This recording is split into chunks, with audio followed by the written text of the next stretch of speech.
এই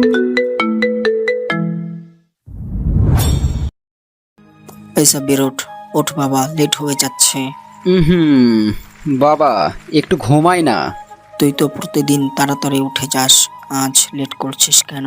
বাবার এই কথাটা শোনার পরই সাব্বিরের একরাশ দুঃখ ভরা ফ্ল্যাশব্যাক মনে পড়ে গেল।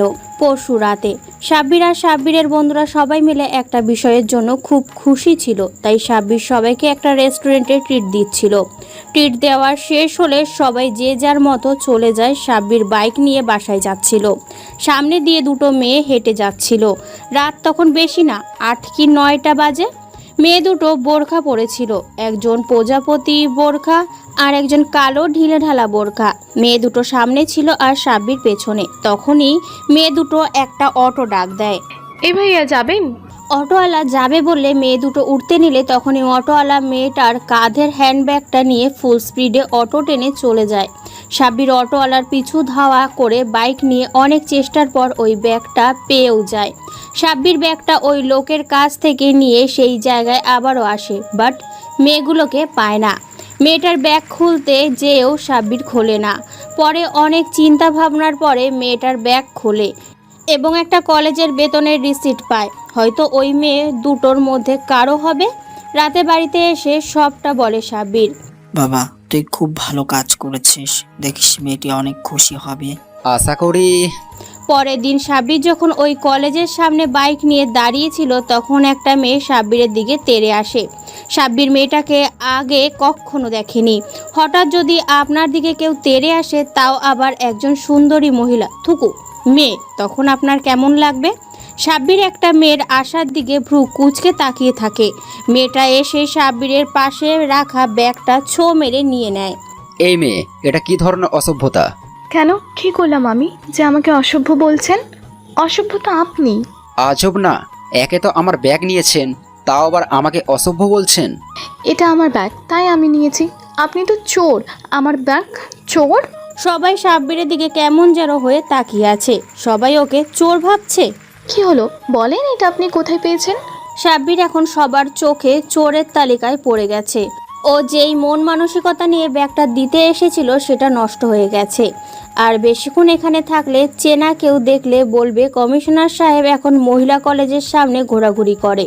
এটা আপনার ব্যাগ, প্রমাণ কি? এই যে আমার আইডি। যাক, এটাই তাহলে বোরকাওয়ালি মেয়েটা।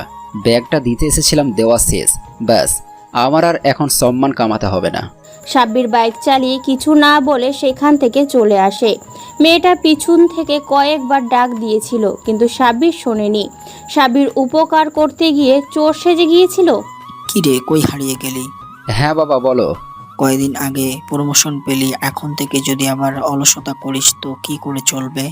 আরে বাবা চিল, তুমি যাও, আমি আসছি। সাব্বির ফ্রেশ হতে চলে যায়।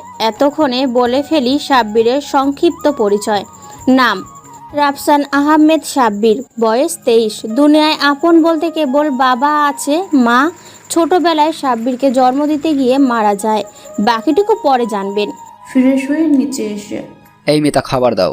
আইতাছি, খাড়াও। এত দেরি হয় কেন তোর? প্রতিদিন কি করিস সকাল সকাল? বমুই হইলাম ডিজিটাল, পুরাই মরটা। সকাল সকাল জাকিং করি। কি বলবি, জ্যাগিং? আরে ওটা জ্যাগিং না, জগিং। আর ওইটা কি বললি? মটাম? কার পোস্টমর্টম? আরে ভাই, মোর ইংলিশে এত ভুল ধরো কেন? ভুল করলে তো ধরবই, কথা বাদ দে। আজকে আমার নতুন কমিশনার পদে জয়েনিং, জানিস না? তাড়াতাড়ি খাবার নিয়ে আয়। হ ভাই, যাই, একটু খাড়াও। সাব্বির টেবিলে বসে পড়ে আর বাবা ও মিতা খাবার নিয়ে আসে। মিতা কে জানবেন না? মিতা হলো সাব্বিরের বাবার ড্রাইভারের মেয়ে। ওর বাবা অ্যাক্সিডেন্টে মারা যাওয়ার পর থেকে এখানেই থাকে। সাব্বির অনেক আদর করে, কাজের লোকের মতো কখনোই ব্যবহার করে না। খাবার খেয়ে সাব্বির ইউনিফর্ম পরে বের হয়। বাবাকে সালাম করে বেরিয়ে যায়। বাইরে গাড়ি দাঁড়িয়ে আছে। সেলাম সাহেব। তাড়াতাড়ি চালাও। স্যারের যা লাগতেছে না আজকে, একেবারে ঝাক্কাস। আরে এত পাম দিতে হবে না, আর আমি তো প্রতিদিন এমনই দেখাই, আজকে আবার কি দেখলে?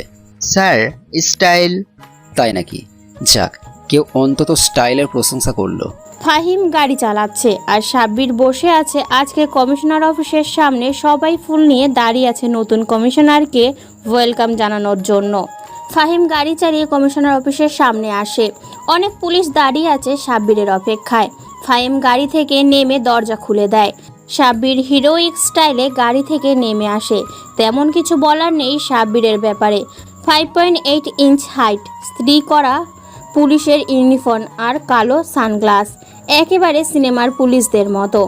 অ্যাসিস্ট্যান্ট কমিশনার এগিয়ে আসে। অ্যাসিস্ট্যান্ট কমিশনার সহ সবাই সেলুট দেয়। Welcome sir. ধন্যবাদ। স্যার, আমরা ভেবেছিলাম কমিশনার স্যার হয়তো কোনো বয়স্ক লোক হবে, কিন্তু আপনি তো। কি বাচ্চা পোলাপান? না স্যার, আমি সেটা বলিনি। আরে আপনারা তো ভয়ে ঘামছেন, আমাকে ভয় পেতে হবে না। আমিও আপনাদের সাধারণ মানুষ, হয়তো পোস্টে আপনাদের বড় এতটুকুই। আরেকজন স্যার, আপনার মনোভাবের তুলনা হয় না। ফাহিম, গাড়ি থেকে ফাইলগুলো নিয়ে আসো। Okay sir. কমিশনার অফিসে সাধারণত অনেক পুলিশ থাকে।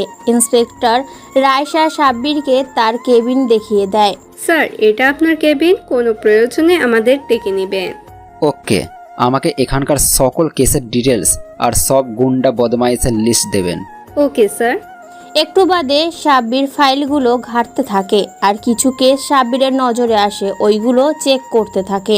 তখনই স্যার আমাকে সাহায্য করুন স্যার, আমার মেয়েকে বাঁচান। কথাগুলো বলে একজন বয়স্ক লোক ভেতরে চলে আসে, তার পিছনে কয়েকজন কনস্টেবল। কি হয়েছে কনস্টেবল? স্যার, এই লোককে আমরা অনেক আটকাতে চেয়েছি, কিন্তু ইনি কারো কথা শুনছেই না। বয়স্ক লোক, তাই গায়ে হাতও দিতে পারছি না। ইনার গায়ে হাত তুলবেন? ইনি আপনার চেয়ে বয়সে কত বড়? আমার বাবার বয়সই হবে স্যার।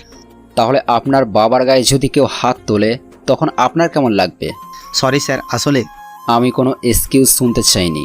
নেক্সট টাইম এরকম হলে আমার থেকে খারাপ কেউ হবে না। চাচা, আপনি বসুন। এই, ওনাকে পানি দাও। জি স্যার, দিচ্ছি। বয়স্ক লোককে পানি দিলে উনি এক চুমুকে পানিটা খেয়ে নেয়। এবার বলুন, আমি আপনাকে কিভাবে সাহায্য করতে পারি? বাবা, তোমার মতো অফিসার আমি আজ পর্যন্ত দেখিনি। আসলে হয়েছে কি, বলুন চাচা, কোনো সমস্যা নেই। আমি আমার সাধ্যমতো আপনাকে সাহায্য করব। আমি একজন রিয়েল এস্টেটের বিজনেসম্যান।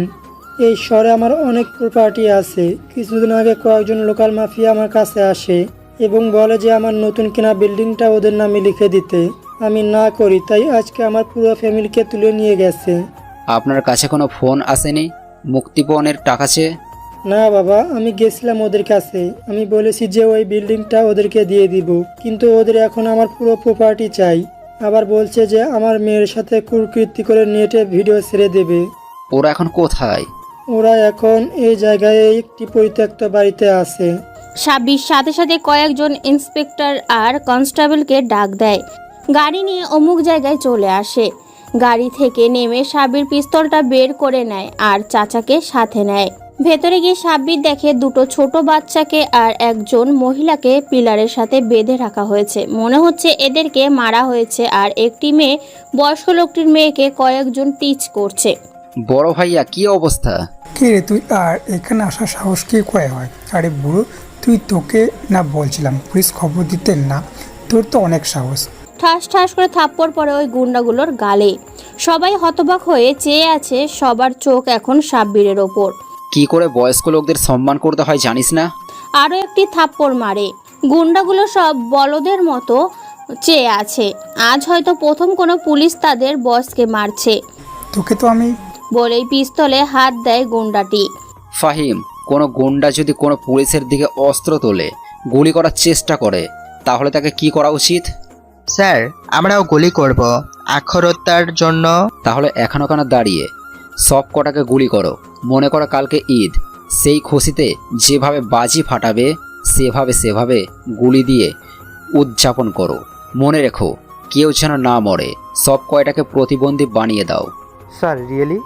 তো আমাকে দেখে কি মনে হয় মজা করছে? গুলি চালাও। সবাই হাতে পিস্তল নিয়ে কয়েক সেকেন্ডেই সব শেষ করে দেয়। যাক, তাহলে খেল খতম, পয়সা হজম। আপনাকে যে কি বলে ধন্যবাদ দেব স্যার? আরে এ তেমন কিছু না, এটা আমার দায়িত্ব। সবাইকে বাসায় পৌঁছে দাও ফাহিম, আর অনেক এদেরকে হাসপাতালে পাঠাও। Okay sir. বলেই ফাহিম আর অনেক চলে যায়। রাইসা গাড়ি বের করো, আজকের থেকে এই শহরের নকশা চেঞ্জ হবে। স্যার আপনি কি এমনই কেমন? শপথ আর ডেঞ্জারাস পুলিশ? আসলে কেবল আমি না, আপনাদের ডিপার্টমেন্টের প্রত্যেককে এমনই হওয়া উচিত। গাড়ি কিসের সাথে যেন বাড়ি খায়। কি হলো, অ্যাক্সিডেন্ট নাকি? স্যার আপনার সাথে কথা বলতে বলতে যে কখন স্কুটির সামনে চলে এসেছে দেখিনি। নেমে দেখো কিছু হয়েছে কিনা। স্যার একটা মেয়ে একটা ছেলেকে ধাক্কা দিয়েছে গাড়ির সামনে। হোয়াট? কেন? আমি জানি না, জিজ্ঞাসা করে নিই আগে। ওকে। বলে রাইসা গাড়ি থেকে নেমে যায়। কিছুক্ষণ বাদে ফিরে আসে। এমন মেয়েই থাকা দরকার। বলেই রাইসা গাড়িতে উঠে আসে। কি হলো, এভাবে হাসছেন কেন? আর বলেন না স্যার, মেয়েটি যা ডেয়ারিং, একটা ছেলেটাকে টিজ করেছে বলে ছেলেটিকে মেরে গাড়ির নিচে দিয়ে দিয়েছে। ভাগ্যিস ছেলেটির কিছুই হয়নি। এত ডেঞ্জারাস মেয়ে? হ্যাঁ স্যার, এই যে বোরখাওয়ালা মেয়েটা এইটাই। সাব্বির ওই মেয়েটার দিকে লক্ষ্য করে। মেয়েটাকে সাব্বিরের চেনা চেনা লাগতেছে। আরে এটা তো সেই মেয়ে যাকে দেখলেই সাব্বিরের দুঃখ ভরা ফ্ল্যাশব্যাক মনে পড়ে। এটা সেই ব্যাগওয়ালি। ব্যাগটা দেখেই সাব্বির চিনে ফেলেছে। আসলে মেয়েটা খুবই ডেঞ্জারাস। কেন স্যার, আপনার সাথে আবার কি হলো? আমি আবার কখন বললাম কিছু হয়েছে? আমি বললাম যে মেয়েটা খুবই ডেঞ্জারাস। রাইসা গাড়ি নিয়ে অফিসে চলে আসে। সাব্বির সকল ফাইলপত্র ঘেটে দেখে ওই এরিয়ার সকল গুন্ডা বদমাইশের প্রতি অ্যাকশন নিতে বলে আর বলে। সাব্বিরের কথা মতো পুরো শহর জুড়ে তাণ্ডব চলে পুলিশ বাহিনীর। গুন্ডাদের নাজেহাল অবস্থা, আর একের পর এক সুপারিশ আসছে ওপর মহল থেকে। কিন্তু সাব্বিরকে যারা চেনে তারা জানে যে সাব্বির কোনো সুপারিশে কাজ করে না, যে যাই হোক না কেন। সারা শহরে এখন গুন্ডাদের মুখে সাব্বিরের নাম। সবাই আন্ডারগ্রাউন্ড হয়ে গেছে। রাতের বেলা সাব্বির ফাহিমকে নিয়ে বের হয় শহরটাকে ঘুরে দেখবে বলে। একটা পুলিশের জিপ নিয়ে নেয় সাথে, অতিরিক্ত কোনো পুলিশ নেয় না সাথে, কেবল ইন্সপেক্টর অনিক, ফাহিম আর রায়সা। সবাই মিলে অনেক জায়গায় ঘোরে। আসলে সাব্বিরকে সবাই যেমন ভেবেছিল সাব্বির ঠিক তেমন না। অনেকটা বন্ধুভাবাপন্ন মিশুক প্রকৃতির। সাব্বিরের জীবন সম্পর্কে অনেক কিছু জানতে পারে সবাই, আর শহরটাকেও ঘুরে দেখা হয়। এর ফাঁকে প্লাস টহল দেওয়াও হয়ে যায়। ঘোরা শেষে সবাই মিলে একটা পার্কের রেস্টুরেন্টে যায় খাবার খাওয়ার জন্য। স্যার আজকে আপনাকে খাওয়াবো আমরা। আরে না, এটা হয় না।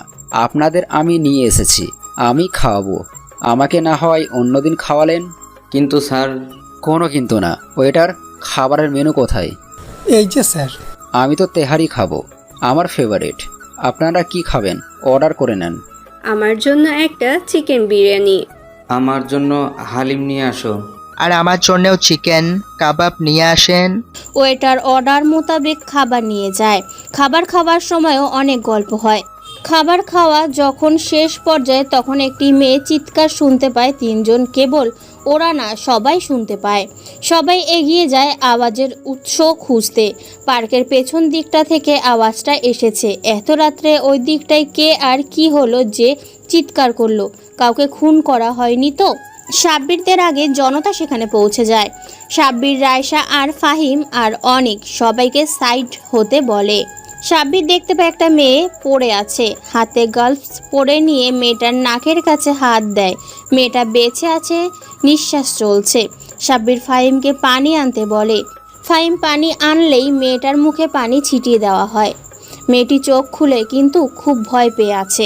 ভয় পাবেন না, এই যে দেখুন আমরা আছি, কোনো ক্ষতি হবে না আপনার। লাশ, লাশ, ওখানে লাশ। মহিলা আঙুল তুলে বলে। সবাই মেয়েটির ইশারাকৃত জায়গায় তাকায়। একটা বস্তা পড়ে আছে। অনেক লাইট ধরে। সাব্বির ও ফাহিম সেই দিকে এগিয়ে যায়। আরে ভাই, কে আপনারা? এভাবে লাশ ধরতে যাচ্ছেন? Commissioner of police.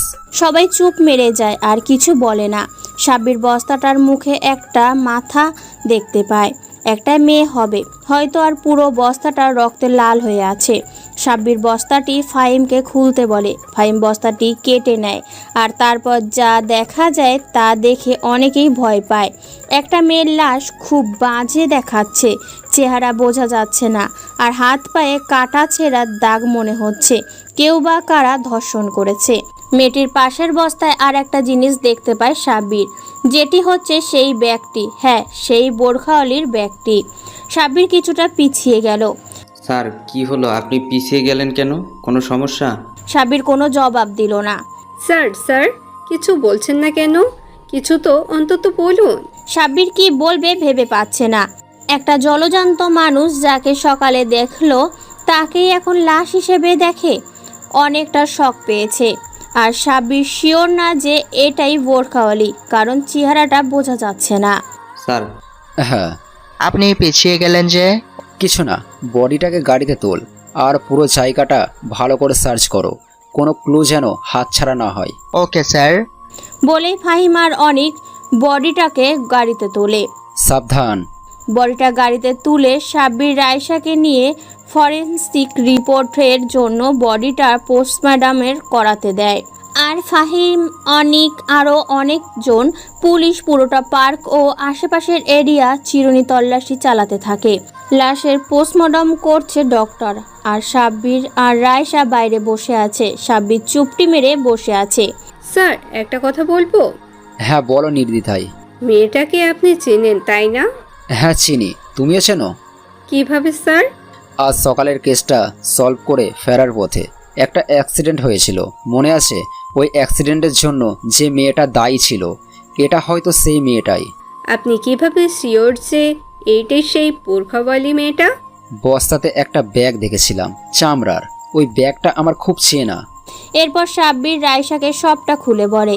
কিভাবে ব্যাগটা চুরি হয়, সাব্বির কিভাবে ফিরিয়ে আনে, আর মেয়েটা কিভাবে সাব্বিরকে ভুল বুঝে। Sir, postmortem complete. সাব্বিরের কথা বলাও শেষ আর মেয়েটির পোস্টমর্টম। সাব্বিরের দিকে রিপোর্টটা এগিয়ে দেয় ডক্টর। মেয়েটার বয়স আনুমানিক 19 থেকে 20 বছর হবে। মেয়েটির হত্যা হয় এখন থেকে প্রায় 4 কি 5 ঘন্টা আগে। হত্যা বললে ভুল হবে, মেয়েটিকে 3 থেকে 4 জন মিলে টোটালি রেপ করেছে। এদের সিমেনের টেস্ট যাতে না পাওয়া যায় সেই জন্য রড ব্যবহার করেছে। আর স্যার, মেয়েটিকে মৃত্যুর খুব করুণ মৃত্যু ছিল। এর মাধ্যমে এটা বোঝা যায় যে খুনিরা খুব ডেঞ্জারাস। এছাড়া আর কিছু? হ্যাঁ স্যার, মেয়েটিকে রেপ করার আগে পেটানো হয়েছে, প্লাস কোকেন খাইয়েছে। সাব্বিরের রাগে চোখ মুখ লাল হয়ে গেছে। খুব বাজে ধরনের রাগ সাব্বিরের। ওর রাগের সময় মাথা ঠিক থাকে না, যা কিছু করে ফেলতে পারে। সাব্বির রিপোর্টটা হাতে নিয়ে বেরিয়ে যায়। গাড়িতে গিয়ে বসে। গাড়ি স্টার্ট দিতে নিলেই। স্যার কোথায় যাচ্ছেন? জানি না, চাইলে আসতে পারো। রায়সা গাড়িতে গিয়ে বসে আর সাব্বির গাড়ি চালাতে থাকে। সাব্বির ফাহিমকে ফোন দেয়। হ্যালো ফাহিম, প্রমাণ কতদূর পেলে? স্যার, কিছুই পাইনি। মেয়েটাকে এখানে মারা হয়নি, লাশটাকে অন্য কোথাও থেকে আনা হয়েছে। আর পার্কের সিসিটিভিতে কিছু দেখা যাচ্ছে না, কেবল 2টা হাইস গাড়ি দেখা যাচ্ছে। নাম্বার দেখা যাচ্ছে? না স্যার, নাম্বার দেখা যাচ্ছে না। সাব্বির পার্কে চলে যায়। কিছু না কিছু প্রমাণ পেতেই হবে। একটা মেয়েকে এভাবে জানোয়ারদের মতো ধর্ষণ করে গেল আর পুলিশ প্রমাণ পাচ্ছে না। হঠাৎ সাব্বিরের মাথা কাজ করতে শুরু করে। ফাহিম, এই এলাকায় সিসিটিভি কভারেজ আছে? হ্যাঁ স্যার, আবাসিক এলাকা, তাই মোটামুটি সব জায়গাতেই সিসিটিভি ক্যামেরা লাগানো আছে। সব কটা বাড়ির সিসিটিভি ফুটেজ চেক করা হয়, যার কিন্তু গাড়িগুলোর কোনো নাম্বার প্লেট দেখা যায় না। খুব দ্রুত চালিয়ে গেছে আর একটা বাড়ির ক্যামেরার গাড়ির নাম্বার ধরা পড়ে। জানা যায় যে প্লেটটা ভুয়া। এই সিরিয়ালে প্রত্যেকটা ট্রাফিক ক্যামেরায় গাড়িগুলোকে ফলো করতে থাকো, পেয়ে যাবে। অনুসন্ধান চলতে থাকে, ভোর থেকে চলছে। প্রায় সাব্বির, ফাহিম, রায়সা, অনেক সহ সবাই অতরন্তভাবে ডিউটি করে যাচ্ছে। ভোর হয়ে এসেছে প্রায়। ফজরের আজান দিলে সাব্বির একটা মসজিদে ঢুকে যায়। অজু করে নামাজে দাঁড়িয়ে যায় সাব্বির। নামাজ পড়ে দোয়া করে যেন মেয়েটার খুনিদের ধরতে পারে। মেয়েটার খুনিকে ধরার পর প্রমাণ যেন পায়। মসজিদ থেকে বেরিয়ে সাব্বির গাড়িতে উঠতে নিলেই ফোনটা বেজে ওঠে। হ্যালো ফাহিম, বলো। স্যার, গাড়িগুলোকে পাওয়া গেছে। সাব্বির ওপরের দিকে তাকিয়ে আল্লাহকে শুকরিয়া জানায়। হ্যাঁ ফাহিম, আমি আসছি। ফাহিম এবং বাকিদের কাছে পৌঁছে যায় সাব্বির। একটা বিশাল ফার্ম হাউসের সামনে দাঁড়িয়ে আছে সবাই। একটু আড়াল হয়ে আছে যাতে কেউ সন্দেহ না করে। স্যার, এই বাড়ির বাইরের ট্রাফিক ক্যামেরায় ধরা পড়েছে। এই বাড়িতে গাড়ি দুটো ঢুকেছে। ওকে, বাড়িটাকে ঘিরে ধরো। সাব্বির বাড়ির গেটের কোনো দারোয়ান দেখতে পায় না। সুবিধাই হয়েছে। অনেক, তুমি পিছনের দিক দিয়ে যাও, ফাহিম আর কয়েকজন কনস্টেবল নিয়ে যাও, আর রাইসা আমার সাথে আসো। বাড়ির ভেতরে ঢুকে পড়ে সাব্বির, আর ভেতরটা খুব নির্জন, কোনো কোলাহল নেই। এখনো সকাল হয়নি তেমন, কেবল সূর্যি মামা বেরিয়ে আসছে আলোর রেখা নিয়ে। গেট খোলাই ছিল। সাব্বির আর রায়সা আওয়াজবিহীন পায়ে ভেতরে ঢোকে। চারদিকে জিনিসপত্র ছড়িয়ে ছিটিয়ে আছে, আর বাড়িটা খুব বড়, আর ভেতরের জিনিসপত্রগুলো খুব দামি। মনে হয় বড় লোক বাপের বখাটে সন্তান। ভেতরে ডাইনিং রুমে 3 জনকে দেখতে পায় সাব্বির আর অনেক, উপরতলায় আর একজনকে, পুরো বাড়ির মোট 4 জন। আর ভাবছেন হয়তো যে ওরা অ্যাটাক করলো না। ওদের সবার এখনো নেশা কাটেনি, খুব বেশি নেশা করে ফেলেছে। একজন তো টেবিলের ওপরেই আছে, নাকে মুখে এখনো কোকেন লেগে আছে। সব কয়টার হাতে হ্যান্ডকাপ পরিয়ে সাব্বির ওদের মুখে পানি ছিটিয়ে দেয়। সব কটার হুঁশ ফিরে আসে, একটা এখনো ঝিমোচ্ছে। সালাম সাব, এত সকালে আমাদের এখানে কি গুসটুস লাগবে নাকি? সাব্বির রাগ মাখা মুখ নিয়ে ফাইমের দিকে তাকায়। আরে স্যার, লজ্জা পাবেন না, ওদেরও দেব। আমরা সবাইকে দেই, কাউকে নিরাশ করি না। সাব্বির ওর মুখে লাথি মারে, নাক দিয়ে গল গল করে রক্ত বের হতে থাকে। ওই শালাবাসটা, তোর সাহস কি করে হয় আমাকে মারার? তুই জানিস আমি কে? তুই জানিস আমরা কে? তোরা কে কি সেটা জেনে আমার কোনো লাভ নেই, কিন্তু তোদের দিয়ে আমার অনেক কিছু আছে। বল, কালকে ওই মেয়েটাকে কে ধর্ষণ করেছিস? স্যার, কোন মেয়ের কথা বলছেন? কিছু বুঝতে পারছি না। অনেক, ওকে বোঝাও তো। বলার সাথে সাথে অনেক ছেলেটার পাশে একটা গুলি চালায়। স্যার স্যার, কি করছেন? মেরে ফেলবেন নাকি? ওরা খুব পস্তাবে রায়হান, ওদের ব্যাপারে ড্যাডি জানতে পারলে ওদের বংশ নির্বংশ করে দিবে। বল, মেয়েটাকে কেন মেরেছিস? আরে স্যার, আপনাদের কাছে আর কি লুকাবো? কালকে আমাদের এক ছোট ভাই বলল কোন মেয়ে নাকি ওকে রাস্তায় অপমান করেছে। আমরা গেছিলাম, ভেবেছিলাম মেয়েটাকে একটু অর্নিং দেব, কিন্তু মেয়েটার বান্ধবী রাজকে থাপ্পড় মেরে বসলো। রাজ তখন নেশায় ছিল, তাই মাথা গরম করে দুটোকে তুলে নিয়ে আসে। দুটো মানে? আরে স্যার, বলছি তো, একটু চিল করেন না। তারপর আবারও বলতে শুরু করলো। ওরা দুজন ছিল স্যার, একজন বোরকা পরা আর একজন নর্মাল ড্রেসে। বোরকা ওলিকে মেরেছিস নাকি ওর বান্ধবীকে? স্যার, আমরা মারতে চাইনি, কিন্তু কি করব বলেন? মেয়েটা খালি কান্না করছিল, বলছিল ছেড়ে দিতে, বাসায় চলে যাবে। একবার ভাবলাম ছেড়ে দেই, কিন্তু স্যার ওর ফিগারটা দেখে আর নিজেকে কন্ট্রোল করতে পারলাম না। ওকে প্রথমে আমি, তারপর ওরা 3 জন পর্যায়ক্রমে ধর্ষণ করি। সাব্বির রাজের মুখে একটা লাথি মারে। তোরা মানুষ না, জানোয়ার। তোদের মেয়েটাকে দেখে একটু মায়া দয়া হলো না? তোর মা বা বোনের সাথে যদি কেউ এরকম করে, তখন তোর কেমন লাগবে? অফিসার বলেই চিল্লিয়ে উঠল রাজ, তোর মুখের ভাষা ঠিক কর। হায় রে ভালো মানুষ রে, তুই যাকে ধর্ষণ করেছিস সেও তো কারো বোন, কারো সন্তান। তাহলে কাজটা করার আগে একবার ভেবে দেখলি না? আরেকটাকে কি করেছিস? ওইটা তো ন্যাকা, খালি কান্না করে। বোরখাটা খুলতেই পারলাম না, চিল্লাচিল্লি করছিল। আর ওইসব গেঁয়ো মেয়েদের প্রতি রুচি আসে না, তাই ওইটাকে সিঁড়িঘরে বেঁধে ফেলে রেখেছি। রায়সা আর ফাহিমকে ইশারা করে সাব্বির সিঁড়ির ঘরে যাওয়ার জন্য। আর ওদিকে, স্যার মেয়েটাকে নিয়ে যাবেন? তো কি তোর কাছে রেখে যাব? এনজয় করার জন্য? আচ্ছা নিয়ে যান, কিন্তু দেখবেন যাতে কাউকে কিছু না বলে। আর আপনি আপনার মুখ বন্ধ করতে কত নেবেন? 5 কোটি, 10 কোটি? কি হবে না এতে 20 কোটি? দেখাচ্ছি তোর টাকার গরম। ওই মেয়েটার লাশ কোথায়? ওইটাকে তো স্যার পার্কে ফেলে এসেছি। রায়সা আর অনেক ওপর থেকে বোরখা আলীকে নিয়ে আসে। বোরখা আলীকে অক্ষম দেখে সাব্বিরের মুখে হাসির রেখা ফুটে ওঠে। বোরখা আলীও এখন অজ্ঞান, কিন্তু অন্যদিকে ওই মেয়েটার অর্থাৎ বোরখা আলীর বান্ধবীর কথা ভেবেই সাব্বিরের পায়ের তালু থেকে মাথা পর্যন্ত রক্ত উঠতে থাকে। এদেরকে তো শাস্তি দিতেই হবে। এ নিশ্চয়ই কোনো ক্ষমতাশীল লোকের ছেলে, তাই একে জেলে দিলে কিছুদিনের ভেতরে বেরিয়ে আসবে। তাই একে অন্য উপায়ে শায়েস্তা করতে হবে। চল আমাদের সাথে, আমাদের দেখিয়ে দিবি যে ওই মেয়েটা কোথায় ফেলেছিস।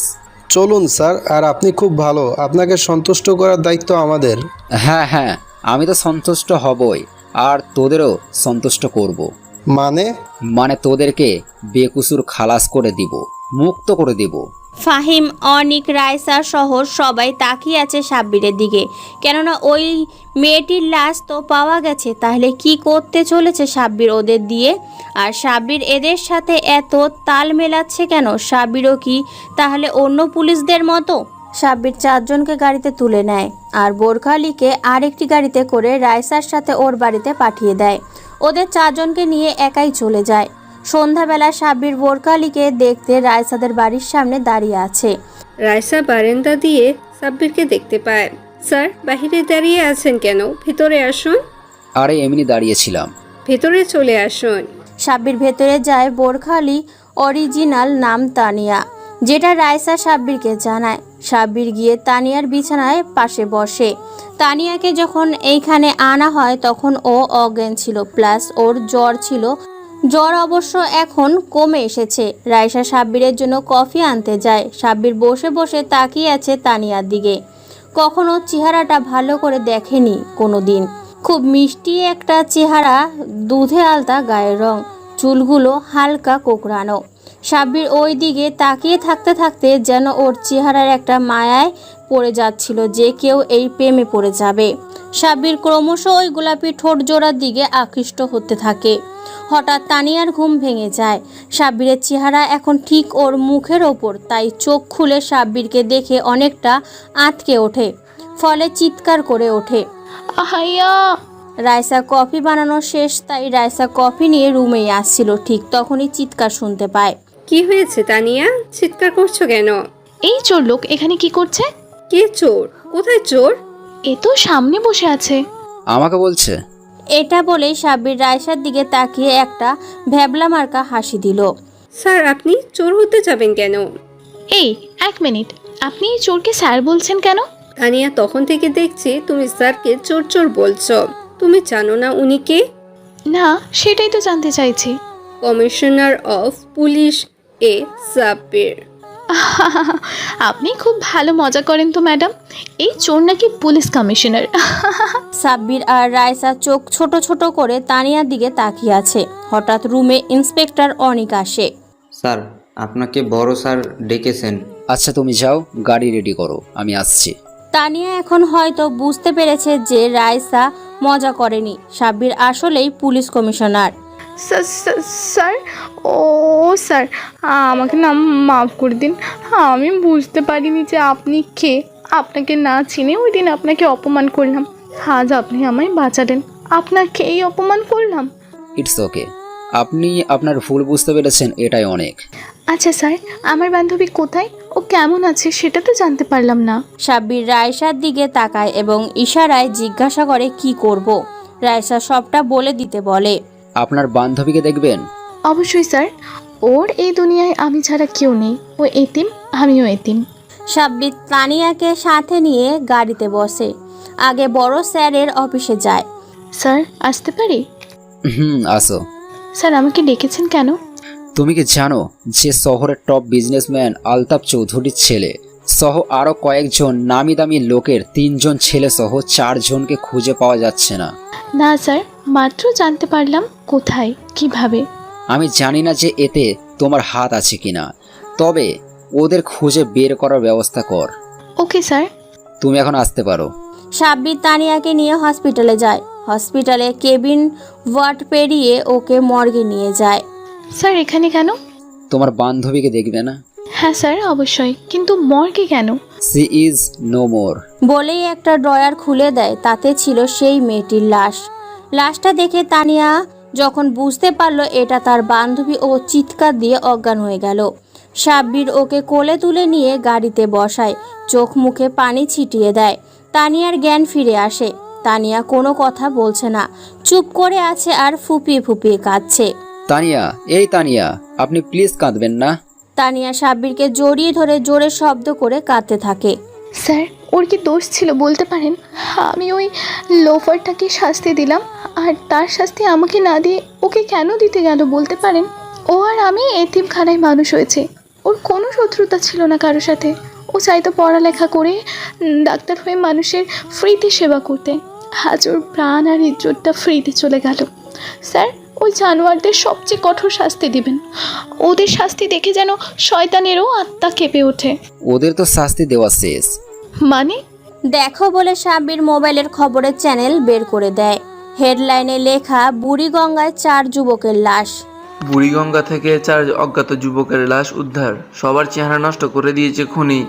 এদের সবার পুরুষাঙ্গ কেটে দিয়েছে খুনি, বদলা নিতে কিংবা কোন শত্রুতার জোর ধরে এমনটা করেছে বলে সবার ধারণা। ওদেরকে আপনি মেরেছেন? আমার নজরে এরা সবাই দেশের কীট, আর এদের একটাই শাস্তি, সেটা হলো মৃত্যুদণ্ড। আমি অনেক খুশি হয়েছি এই খবরটি দেখে। আচ্ছা তানিয়া, আপনাকে এখন আমি রায় স্যার বাসায় দিয়ে আসি। আমাকে এক্ষুনি হয়তো কল দিবে বড় অফিসাররা। আচ্ছা, আমি একাই যেতে পারবো, আপনাকে কষ্ট করতে হবে না। দরকার নেই বলেই সাব্বির গাড়ি স্টার্ট দেয়। আচ্ছা তানিয়া, আপনার আপন বলতে কেউ নেই? না স্যার, আমার এই দুনিয়ায় আপন বলতে কেউ নেই। ছোটবেলা থেকে অনাথ আশ্রমে মানুষ হয়েছে। কোনো ভালোবাসার মানুষ মানে এই যুগে তো এটা নর্মাল ব্যাপার। আমি প্রেম ভালোবাসায় বিশ্বাসী না। আমি যদি কাউকে ভালোবাসি, সেটা কেবল আমার হাজবেন্ডকে বাসবো, বিয়ের পর। সাব্বির গাড়ি চালাতে থাকে আর কি যেন ভাবতে থাকে। তানিয়ার মনেও কিচ্ছু তো চলছে। নেমে পড়ুন তানিয়া, নেমে পড়ুন, আমরা চলে এসেছি। ও হ্যাঁ। বলেই তানিয়া নেমে পড়ে। তানিয়া।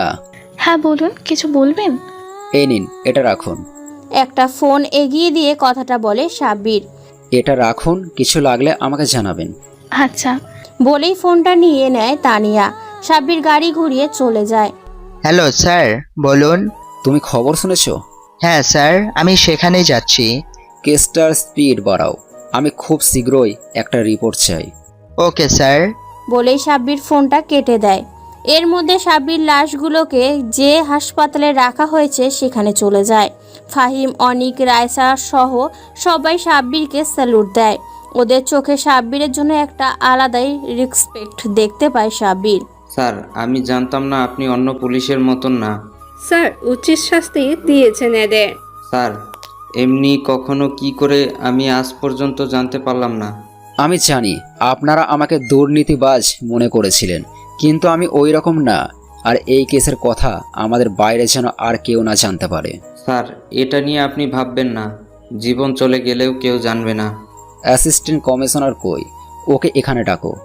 অনিক এক্স কমিশনারকে ডাকে। কিছুক্ষণের ভেতর ও চলে আসে। স্যার, ডেকেছেন? এই কেসের একটা ফাইল রেডি করো। সাব্বির বলতে থাকে আর রাহুল সেই অনুযায়ী লিখতে থাকে। রাত 2টা নাগাদ হাসপাতালের পোস্টমর্টম কমপ্লিট হয়। সাব্বির বড় অফিসারকে ফোন দিয়ে বলে, স্যার, আপনি যে 4 জনের কথা বলেছিলেন, এই 4 জনই তারা। ওকে, গুড, ফাইল রেডি। হ্যাঁ স্যার, সকালে পেয়ে যাবেন। সকালে সাব্বির ওই লাস্ট 4টা অভিভাবকদের খবর দেয়। 8টায় গাড়ি আসে কমিশনার অফিসের সামনে। গাড়ি থেকে 4 জন বিখ্যাত বিজনেসম্যান বেরিয়ে আসে, অফিসে ঢোকে। স্যার, আমার ছেলেকে কে খুন করেছে? স্যার, ওদের খুনিকে পেয়েছেন? হ্যাঁ, আমাদের সন্দেহ যে ওদেরকে কেউ ব্যক্তিগত শত্রুতার জের ধরে হত্যা করেছে। কে স্যার? সেটা বলতে পারছি না, কিন্তু ওদেরকে যে মেরেছে খুব বাজেভাবে মেরেছে। সেটা আমি জানি। ছেলেগুলো কত ভালো ছিল, ওদের সাথে কারো শত্রুতা থাকতে পারে। সেটাই। আচ্ছা, আপনারা লাশগুলোকে নিয়ে কবর দেওয়ার ব্যবস্থা করুন। বাইরে অ্যাম্বুলেন্সে লাশ রাখা আছে।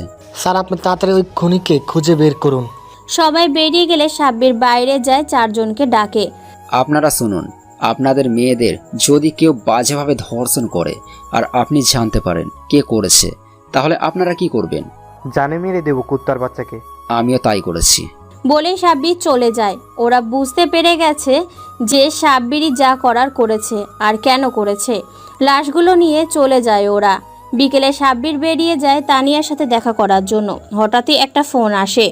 কি কমিশনার সাহেব, আপনি কি ভেবেছেন আপনাকে কি এমনি এমনি ছেড়ে দিব? আমার ছেলের মৃত্যু আমি বদলা নিয়ে ছাড়বো, আজ নয় তো কাল।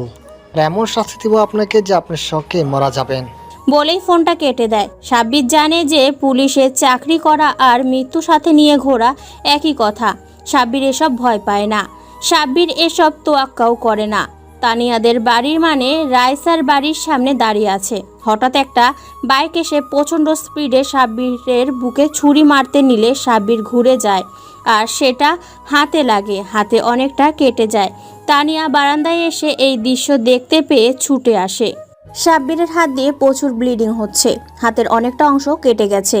তানিয়া তাড়াহুড়োতে আসতে গিয়ে সাব্বিরের সামনে থাকা একটা ইটের টুকরোর সাথে হোঁচট খায় এবং সোজা সাব্বিরের ওপরে গিয়ে পড়ে। তানিয়া পড়ার সময় চোখ বন্ধ করে নিয়েছিল। চোখ খুলে দেখে সাব্বিরের ওপরে লেপ্টে আছে, আর ওর ঠোঁট দুটো সাব্বিরের ঠোঁটের দুটোতে লেগে আছে, ঠিক অনেকটা লিপ কিস করার মতোই। তানিয়া ধ্যান ভাঙে সাব্বিরের হাতের রক্তের দিকে তাকিয়ে, তাড়াতাড়ি উঠে পড়ে এবং সাব্বিরকে নিয়ে ভেতরে চলে যায়। ফার্স্ট এড কিট বের করে কাটা জায়গাটা ট্রিটমেন্ট করতে থাকে। আপনি শুধু শুধু আমার জন্য নিজের জীবনকে ঝুঁকিতে ফেলছেন। কে বলছে যে আমি নিজের জীবনকে ঝুঁকিতে ফেলছি? আমি তো আমার জীবন বাঁচাচ্ছি। মানে আপনার জীবন মানে? অনেক লম্বা কাহিনী, পরে একদিন বলবো, সময় হলে, ঠিক আছে? আচ্ছা, বাইকে কি ছিল যে আপনাকে আক্রমণ করলো? যাদের মেরেছি তাদের লোক হতে পারে, কিংবা আমার পুরানো শত্রুদের মধ্যেও কেউ হতে পারে। আপনার এত শত্রু? হ্যাঁ, অনেক। আচ্ছা, আমি তাহলে আজ আসি, আর 2 জন পুলিশ পাঠিয়ে দিতেছি, ওরা তোমাকে প্রোটেকশন দেবে। বলেই সাব্বির বেরিয়ে চলে আসে। একটা ফোন দেয় কাকে যেন।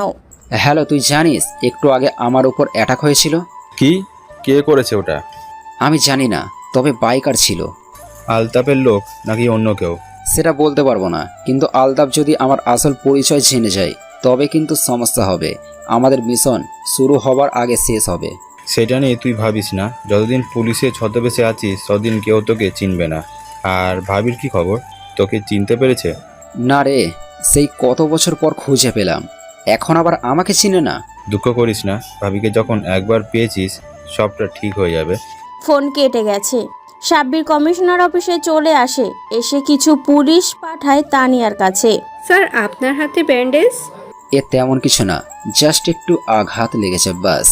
স্যার, এটা তো সামান্য আঘাত না, তাহলে আপনি মিথ্যা বলছেন কেন? সাব্বির বলে দেয় যে কিভাবে হামলা হয় ওর ওপর। রাইসা সাব্বিরকে সাবধানে থাকতে বলে। সাব্বির রাতে বাসায় যায়, কারেন্ট নেই বাসায়। দরজায় ধাক্কাচ্ছে সাব্বির ঠক ঠক ঠক করে, কিন্তু কেউ দরজা খুলে দিচ্ছে না। সাব্বির আরও কয়েকবার দরজায় বাড়ি দেয়, কিন্তু খুলে দেয় না। সাব্বিরের টেনশন বাড়তে থাকে যে কেউ আবার কিছু করে দেয়নি তো। সাব্বির পেছনে যায় রানিং নিয়ে দরজা ভাঙবে বলে, কিন্তু তার আগেই মিতা দরজা খুলে দেয়। মিতার চেহারা দেখে সাব্বির ভয়ে চিৎকার দেয়। মিতা হাতে একটা মোম আর চেহারা সাদা সাদা কি যেন। সাব্বিরের চিৎকার শুনে মিতাও একসাথে চিৎকার দেয়। সাব্বিরও চিৎকার দেয়। আরে ভাই, চিল্লাও কেন? আরে মিতা, তুই? আমি তো ভাবছিলাম পেতনি টেতনি হবে হয়তো। আরে ভাই, তুমি আমার পেতনি বলতে পারলা?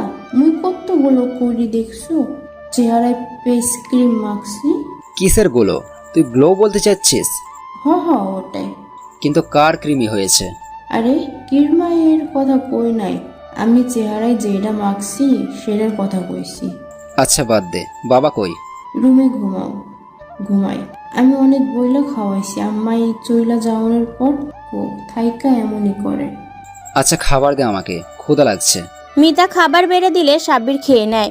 এক সময় সাব্বিরের মা ছিল, একটা ছোট্ট বোনও ছিল, কিন্তু একটা দুর্ঘটনায় মারা গেছে।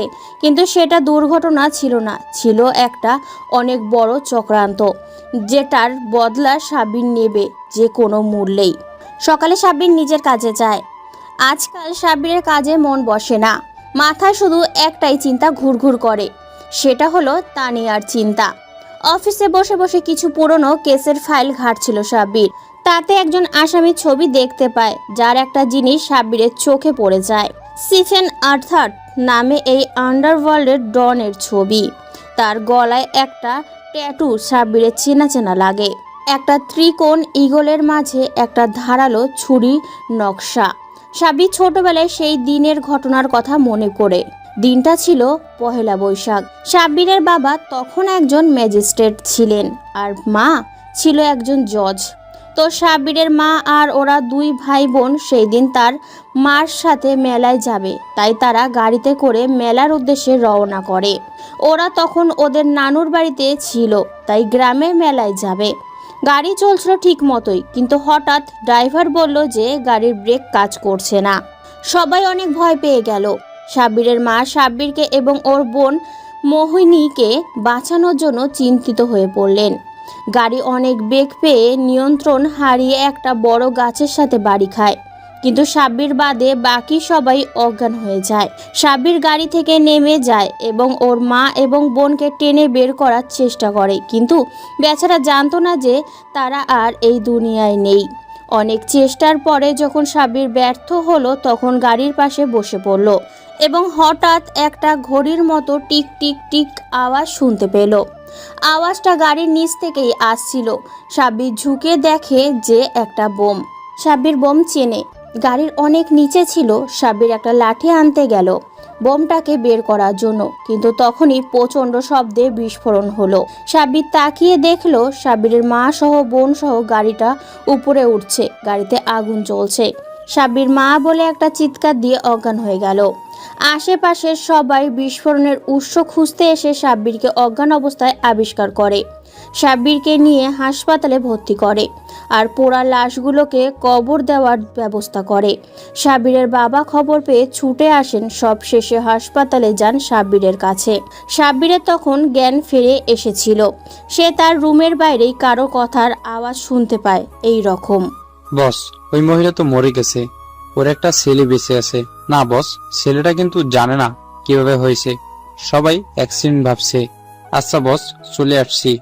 সাব্বির সেই শরীর নিয়েই উঠে যায় দেখার জন্য কে অ্যাক্সিডেন্ট নিয়ে কথা বলছে। তখন দরজার দিকে একটা লোককে দেখতে পায় যার গলায় এই ট্যাটু ছিল। সাব্বির সেই থেকে এই লোকের খোঁজ করছে, আজ পেয়েও গেল।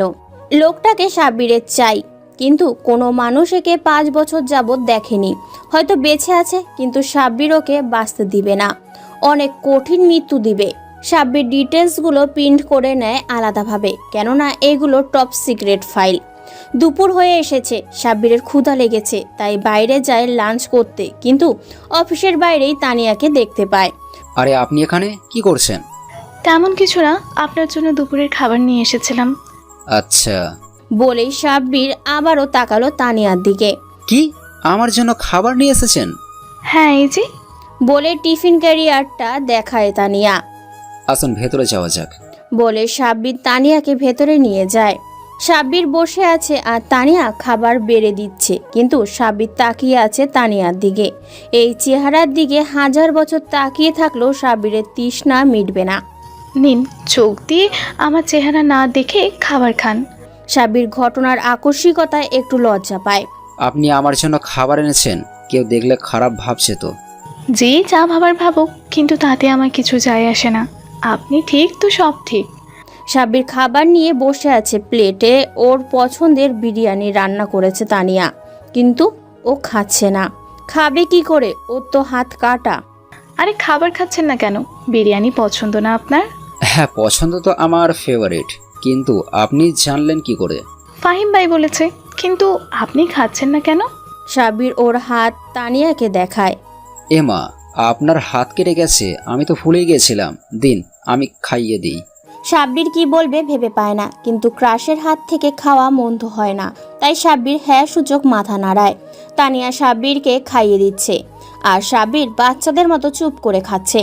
তানিয়া লক্ষ্য করে যে সাব্বির ওর দিকে তাকিয়ে আছে, আর ওর চোখ দিয়ে টপ টপ করে পানি পড়ছে। এই মা, কান্না করছেন কেন? খুব বেশি ঝাল হয়েছে কি? না, এমনি। এমনি তো কেউ কান্না করে না, কারণ ছাড়া। কারণ নিশ্চয়ই আছে কিছু। আমার মা মারা যাওয়ার পর থেকে কেউ আমাকে নিজের হাতে খাইয়ে দেয়নি। বাবা কাজে বিজি থাকতো, আমার নিজের খাবার নিজেই খেতাম, আর আম্মু থাকতে প্রতিদিন আমাকে খাইয়ে দিত। তানিয়া হয়তো ভাবেনি যে এই ডিজিটাল যুগেও এমন কোনো ছেলে আছে যে নিজের মাকে এতটা ভালোবাসে। আচ্ছা কমিশনার সাহেব, আমাকে আপনার কেমন লাগে? হঠাৎ এই রকম প্রশ্ন শুনে সাব্বিরের গলায় খাবার আটকে যায়। তানিয়া পানি এগিয়ে দেয়। আপনার মাথা ঠিক আছে? হ্যাঁ নিশ্চয়ই। কেন, আমাকে আপনার খারাপ লাগে? না, তেমন কিছু না, কিন্তু। কিন্তু কি? কিছু না। সাব্বিরের খাওয়া শেষ। তানিয়া সবটা গুছিয়ে চলে যায়, কিন্তু আসার সময় মুখে যে হাসিটা ছিল সেটা নেই। সাব্বিরের আর জবাব দেওয়া হলো না। সাব্বির ইনফরমার দ্বারা খবর পেয়েছে যে এইখানেই আশেপাশে কিছুদিন ধরে স্টিফেন অর্থাৎের লোকদের দেখা যাচ্ছে, যেটা অনেক কাজের কারণ। এর মাধ্যমে সাব্বির স্টিফেনের কাছে পৌঁছতে পারবে। সাব্বিরের জানতে হবে যে কেন তার মাকে মারা হলো, আর এর বদলা নিতে হবে। সাব্বির ছদ্মবেশে বেরিয়ে যায় ওদের খুঁজতে, আর আশেপাশে যেখানে যেখানে ওদের দেখা গেছে সেই সব জায়গায় লোকেদের জিজ্ঞাসা করতে থাকে ছবি দেখিয়ে। অনেক খোঁজার পরও সাব্বির কারো খোঁজ পায় না। সাব্বিরের মাথা ধরে যায় খুঁজতে খুঁজতে, তাই ও চা খাওয়ার জন্য একটা চায়ের দোকানে যায়। চা খেয়ে বসেছিল, সাইডে খামের ভেতরে ছবিগুলো ছিল। হঠাৎ একটা বাতাসে সেইগুলো অনেক দূরে গিয়ে পড়ে। সেগুলো আনতে গেলে দেখতে পায় যে ছবিগুলো খাম থেকে বের হয়ে গেছে। ছবিগুলো একটা একটা করে সংগ্রহ করছিল, তখনই সাব্বিরের সাথে একটা লোকের ধাক্কা লাগে। সাব্বির ছবিগুলো তুলতে মনোযোগ দেয়, কিন্তু হঠাৎই একটা ছবি সাব্বিরের চোখ পড়ে, যেটা অবিকল একটু আগে ধাক্কা খাওয়ার লোকটার মতনই দেখতে। সাব্বিরের বুঝতে বাকি রইল না এটাই সেই লোক যাকে সাব্বির খুঁজছে। সাব্বির লোকটার পিছু নেয়। লোকটা হাঁটতে হাঁটতে রাস্তায় চলে আসে, আর সেখান থেকে একটা গাড়িতে উঠে পড়ে। সাব্বির পিছু নিতে থাকে। অনেক দূর যাওয়ার পর সাব্বির সামনে থেকে গাড়িটা মিলিয়ে যায়। সাব্বির গাড়ি থেকে নেমে খুঁজতে থাকে চারদিকে। একটা হোটেলের সামনে দেখতে পায় লোকটাকে। লোকটা হোটেলে ঢুকে যায়, আর সাব্বিরও একটা রুমে ঢুকেছে। লোকটি সাব্বির দরজায় কান পাতে, কিছু শোনা যাচ্ছিল না, তাই সাব্বির কৌশলে দরজা খুলে ফেলে। কিন্তু ভেতরে ঢুকতেই দেখতে পায় যে লোকটা পিস্তল হাতে নিয়ে দাঁড়িয়ে আছে গান পয়েন্টে। সাব্বির, এই কে তুই? হ্যাঁ, এতক্ষণ ধরে পিছু নিচ্ছিস, এখন এখানে চলে এসেছিস? সামনে পিস্তল, তবুও সাব্বির বলতে থাকে, আমি এমনি আপনার পিছু নিচ্ছি না, আপনার বসের সাথে আমার একটা জিনিস নিয়ে ডিল করার ইচ্ছা আছে। কে আমার বস? আমি কারোর জন্য কাজ করি না। আর তুই কি ডিল করতে চাস? ড্রাগ ডিলিং, 200 কোটি টাকার। লোকটা কিছুক্ষণ সাব্বিরের দিকে তাকিয়ে থাকে, হয়তো ভেবে দেখছে। কি বিশেষ আছে তুই যে এই জন্যই এসেছিস? আপনি বিশ্বাস করতে পারেন আমাকে, আমি অনেক বড় ড্রাগ ব্যবসায়ী, কিন্তু কিছু সমস্যার কারণে আমি মাল কিনতে পারছি না কারো থেকে, তাই আপনার কাছে এসেছি। লোকটা হয়তো সাব্বিরকে বিশ্বাস করতে শুরু করেছে, তাই পিস্তল নামিয়ে নেয়। আচ্ছা, তুই এখন যা, কালকে বসের কাছে নিয়ে যাব তোকে। আচ্ছা ভাই, অনেক বড় উপকার করলেন। ফ্রিতে কিছুই হয় না, কমিশন দিতে হবে। আরে তোকে খাওয়াচ্ছি, কমিশনারের কাছ থেকে কমিশন খাওয়ার শখ উতরে যাবে। হ্যাঁ ভাই, অবশ্যই, আপনি আমার কাজটা করতে পারলে 10% কমিশন দেব আপনাকে। আচ্ছা এখন যা, কালকে আসিস। সাব্বির হোটেল থেকে বেরিয়ে যায়, একজনকে ফোন দেয়। হ্যালো, কালকে রেডি থাকিস, ওই শালাকে পেয়েছি, আমি তোকে ঠিকানা বলবো, তুই চলে আসিস। সাব্বির বাড়িতে চলে যায়, কিন্তু ভালো করে দেখে নেয় যে কেউ পিছু নিচ্ছে কিনা। সাব্বির কি জিনিস, ওর আসল কাজ উদ্দেশ্য কেউ জানে না, ওর বাবাও না, একজন ছাড়া, যেটা হলো যার সাথে ফোনে কথা বলল। সকালে সাব্বির গাড়ি নিয়ে কমিশনার অফিসে যাবে, তখনই একটা মেয়ে আসে সাব্বিরের সাথে দেখা করতে। সাব্বির মেয়েটিকে দেখে অবাক, পুরনো স্মৃতিগুলো নাড়া দিয়ে ওঠে। 5 বছর আগে কলেজের 2য় বর্ষের ছাত্ররা গেটের ভাঙচুর করছে। তোমরা কেন এমন করছো? ভাঙচুর করে কি হবে? তোমাদের নামে থানায় মামলা করতে বাধ্য হব, বলে দিলাম। যা খুশি করেন, আমরা থামবো না, এর বিচার আমরা করেই ছাড়বো। আর সাব্বির ভাইয়ের আসার আগে পর্যন্ত কেউ এখান থেকে বের হবে না, আপনিও না। তখনই গেটের বাইরে 30 থেকে 40টার মতো বাইক আসে হর্ন বাজাতে বাজাতে। সবার সামনে একটা কেটিএম বাইক, তার পিছনে 4টে বাইক, আর তার পিছনে বাকি 25টা বাইক। গেটের সামনে পুরো জায়গাটা ব্লক হয়ে গেছে ভিড় আর বাইকের জন্য। প্রিন্সিপাল সহ কলেজের প্রফেসররা গেটের ভেতরে দাঁড়িয়ে আছে, আর গেট আটকে রেখেছে ছাত্ররা। তার মধ্যে সবার সামনে থেকে কেটিএম থেকে একটা ছেলে নামলো, পরনে ছেঁড়া ফাটা প্যান্ট, জিন্সের শার্ট আর কালো সানগ্লাস। এই হচ্ছে সাব্বির, যার জন্য সবাই অপেক্ষা করছে। কলেজের স্টুডেন্ট ইউনিয়নের লিডার। একটা সিগারেট বের করে মুখে নিল সাব্বির, বাইকের সাথে হেলান দিয়ে সিগারেট টানছে। ভাই আপনি এসেছেন, এদের একটা বিহিত করুন। সাদ হচ্ছে ফার্স্ট ইয়ারের ছাত্র। সাব্বিরের বাম হাত সেই লেভেলের তেরা, কাউকে টাইম দেয় না, সামনে যেই থাকুক না কেন সেটা পরে দেখে, আগে অ্যাকশন নেয়। কিন্তু সাব্বিরের কথার ওপরে কোনো কথা বলে না। এতক্ষণে সাব্বির মুখ খুলল। কি হয়েছে সেটা পুরোটা খুলে বল বিস্তারিত। ভাই, আপনার অনুপস্থিতিতে আমাদের ইংলিশ প্রফেসর দ্বিতীয় বর্ষের লিজাকে ক্লাসরুমে একা পেয়ে রেপ করার চেষ্টা করে, কিন্তু তার আগেই কয়েকজন তাকে ধরে ফেলি এবং পিটিয়ে গাছের সাথে রক্তাক্ত করে বেঁধে রেখেছি। এখন কি করব বলেন ভাই? সিগারেটের টান দিতে দিতে সাব্বির বলে, ওকে তো মেরেছিসই তো, এখন পুলিশে দিয়ে দে। ভাই, ওকে মেরে ফেলা উচিত। সাদ, আমি যা বলছি তাই কর। মেয়েটির কোনো ক্ষতি হয়নি, তাই জেলেও ওর উপযুক্ত শাস্তি পাবে। আর ভুলে যাস না আমরা ছাত্র। জি ভাই। এই তোরা গেট খোল, ওই লুচ্চাটাকে বের করে থানায় নিয়ে চল। সাব্বির ঝামেলা মিটমাট করে ক্যাম্পাসের পুকুর পাড়ে বসে বসে আড্ডা দিতে থাকে। নীল ও আরিয়ানের সাথে ততক্ষণই কিছু মেয়ের আওয়াজ শুনতে পায়। আরে কে রে এই সাব্বির? আজকে দিনটাই মাটি করে দিল, কলেজের প্রথম দিন। আর আজকে কলেজে ঢুকতে ঢুকতেই দুপুর হয়ে গেল। আরে ফালতু বকছিস কেন? ও তো আমাদের ভালোর জন্যই কাজ করে। আজ ওই লোকেরা না থাকলে একটা মেয়ের ইজ্জত চলে যেত। হ্যাঁ, সেটাও ঠিক। ছেলেটাকে বখাটে মনে হলেও অতটাও খারাপ না। সাব্বির দেখতে আসে যে কারা ওর নামে এত গুণগান গাইছে। মেয়েগুলোকে দেখতে পায় সাব্বির। সাব্বির মেয়েগুলোর দিকে এগিয়ে যেতে থাকে। সব কটা মেয়ে ভয় পেতে শুরু করে। সাব্বির ভালো হলেও ওকে আর ওর কাজকর্ম দেখে যে কেউ ওকে ভয় পায়। কলেজের প্রিন্সিপাল সহ সবাই, এমনকি নেতারাও। সাব্বির এক পা এগোলে মেয়েগুলো এক পা পিছিয়ে যাচ্ছে। এক পা দুপা করতে করতে সবার দেয়ালে পিঠ ঠেকে যায়। সাব্বির এগিয়ে গেলে সবাই চোখ বন্ধ করে ফেলে। একটু পরে সবাই চোখ খোলে।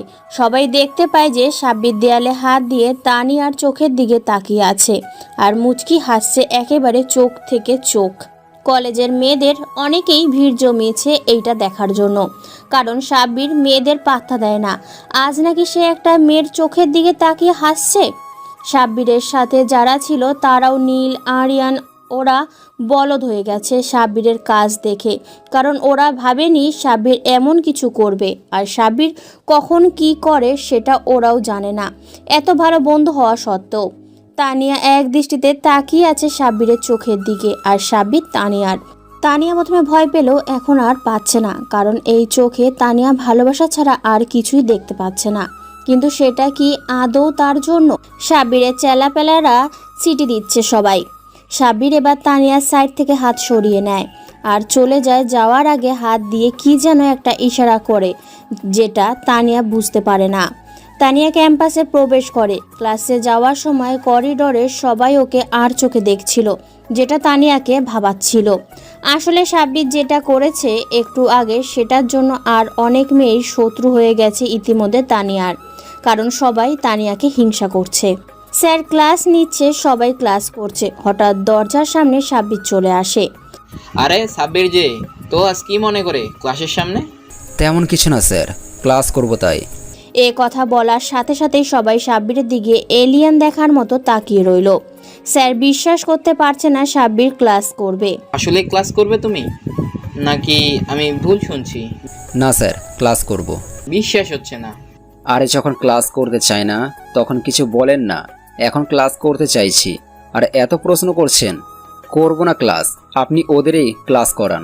আরে আমি সেটা কখন বললাম? ক্লাস করলে ভেতরে যাও। সাব্বির ভেতরে যায়।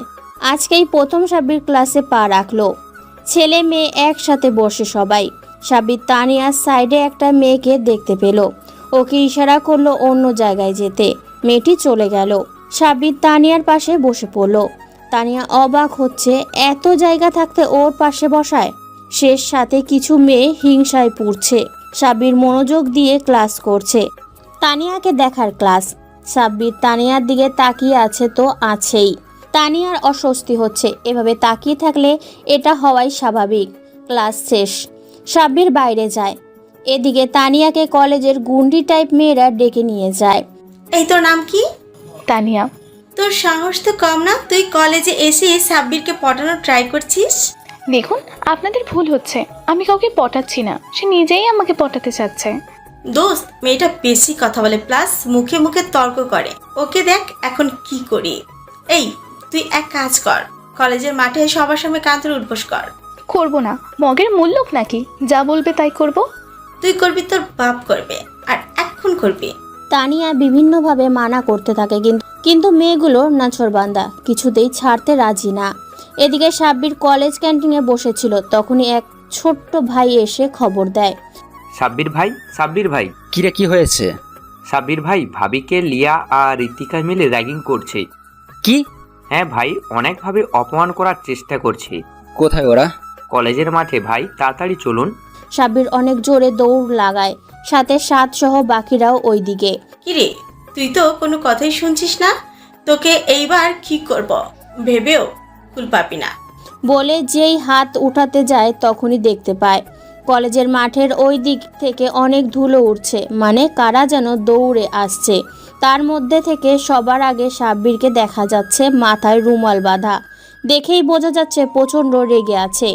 কলেজের সব ছেলেমেয়েরা সাব্বিরকে এভাবে দেখে ভয় পেয়ে যায়, কেননা সাব্বির যখনই এমন রেগে যায় তখনই ভয়ঙ্কর কিছু ঘটে।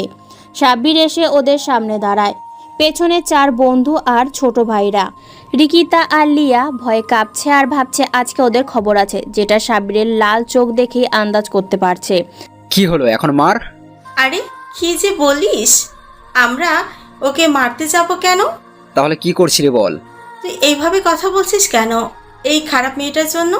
ঠাস ঠাস করে থাপ্পড় পড়ল লিয়ার গালে। সবাই অবাক হয়ে তাকিয়ে আছে, সাব্বির কখনো মেয়ের গায়ে হাত তোলেনি এই যাবৎ, কিন্তু সবাই এটা জানে যে সাব্বিরের রাগ লিমিট ক্রস করে গেলে ও যা খুশি করতে পারে। কি বললি? খারাপ মেয়ে?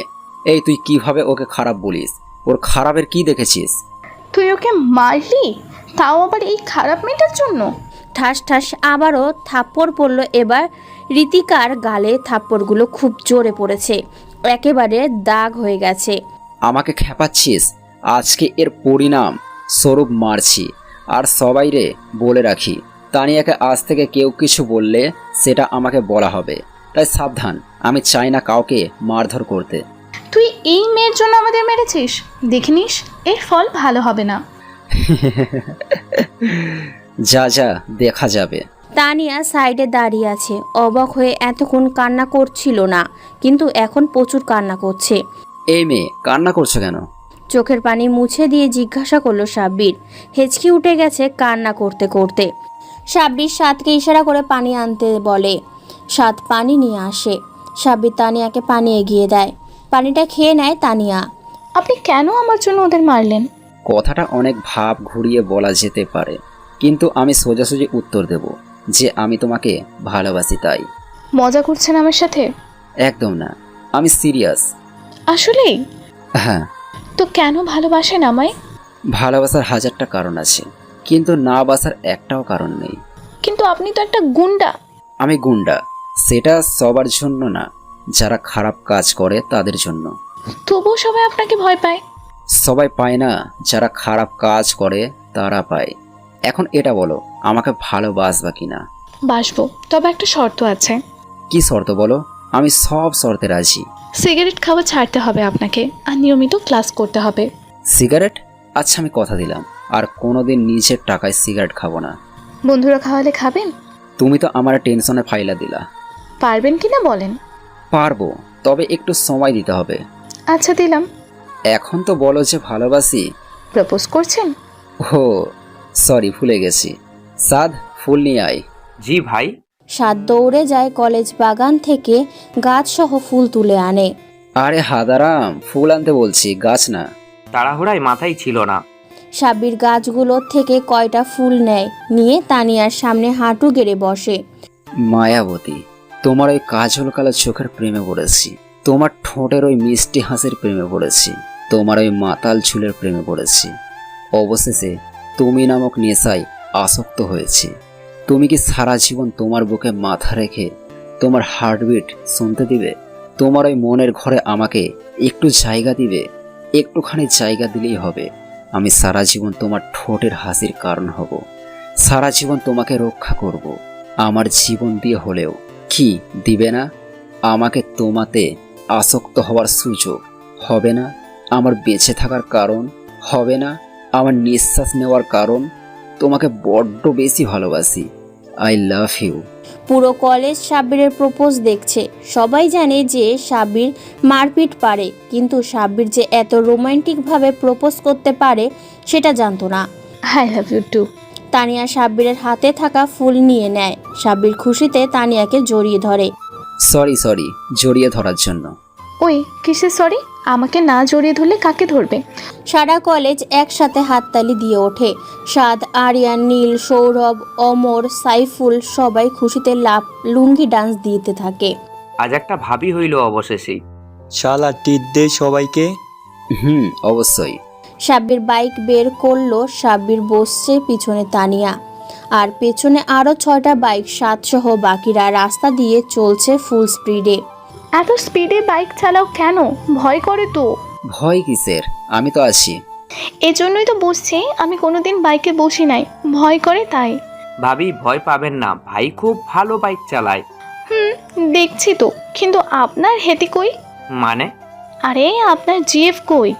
আর শরম দিয়েন না ভাবি, যেই কয়টারে প্রপোজ করছি সব কয়টা পালাইছে ভয়ে। হাহা করে হাসছে সাথে তানিয়া। বাইক নিয়ে সবাই রেস্টুরেন্টে পৌঁছে গেছে। সবাইকে ইচ্ছে মতো খাওয়ায় সাব্বির। সবাইকে খাইয়ে বিদায় জানায় সাব্বির। তানিয়াকে বাসায় দিয়ে আসবে এখন সাব্বির, তাই ওর বাড়ির উদ্দেশ্যে যাচ্ছে। 2টা বাইক, একটা সাব্বির আর একটাই সাদের।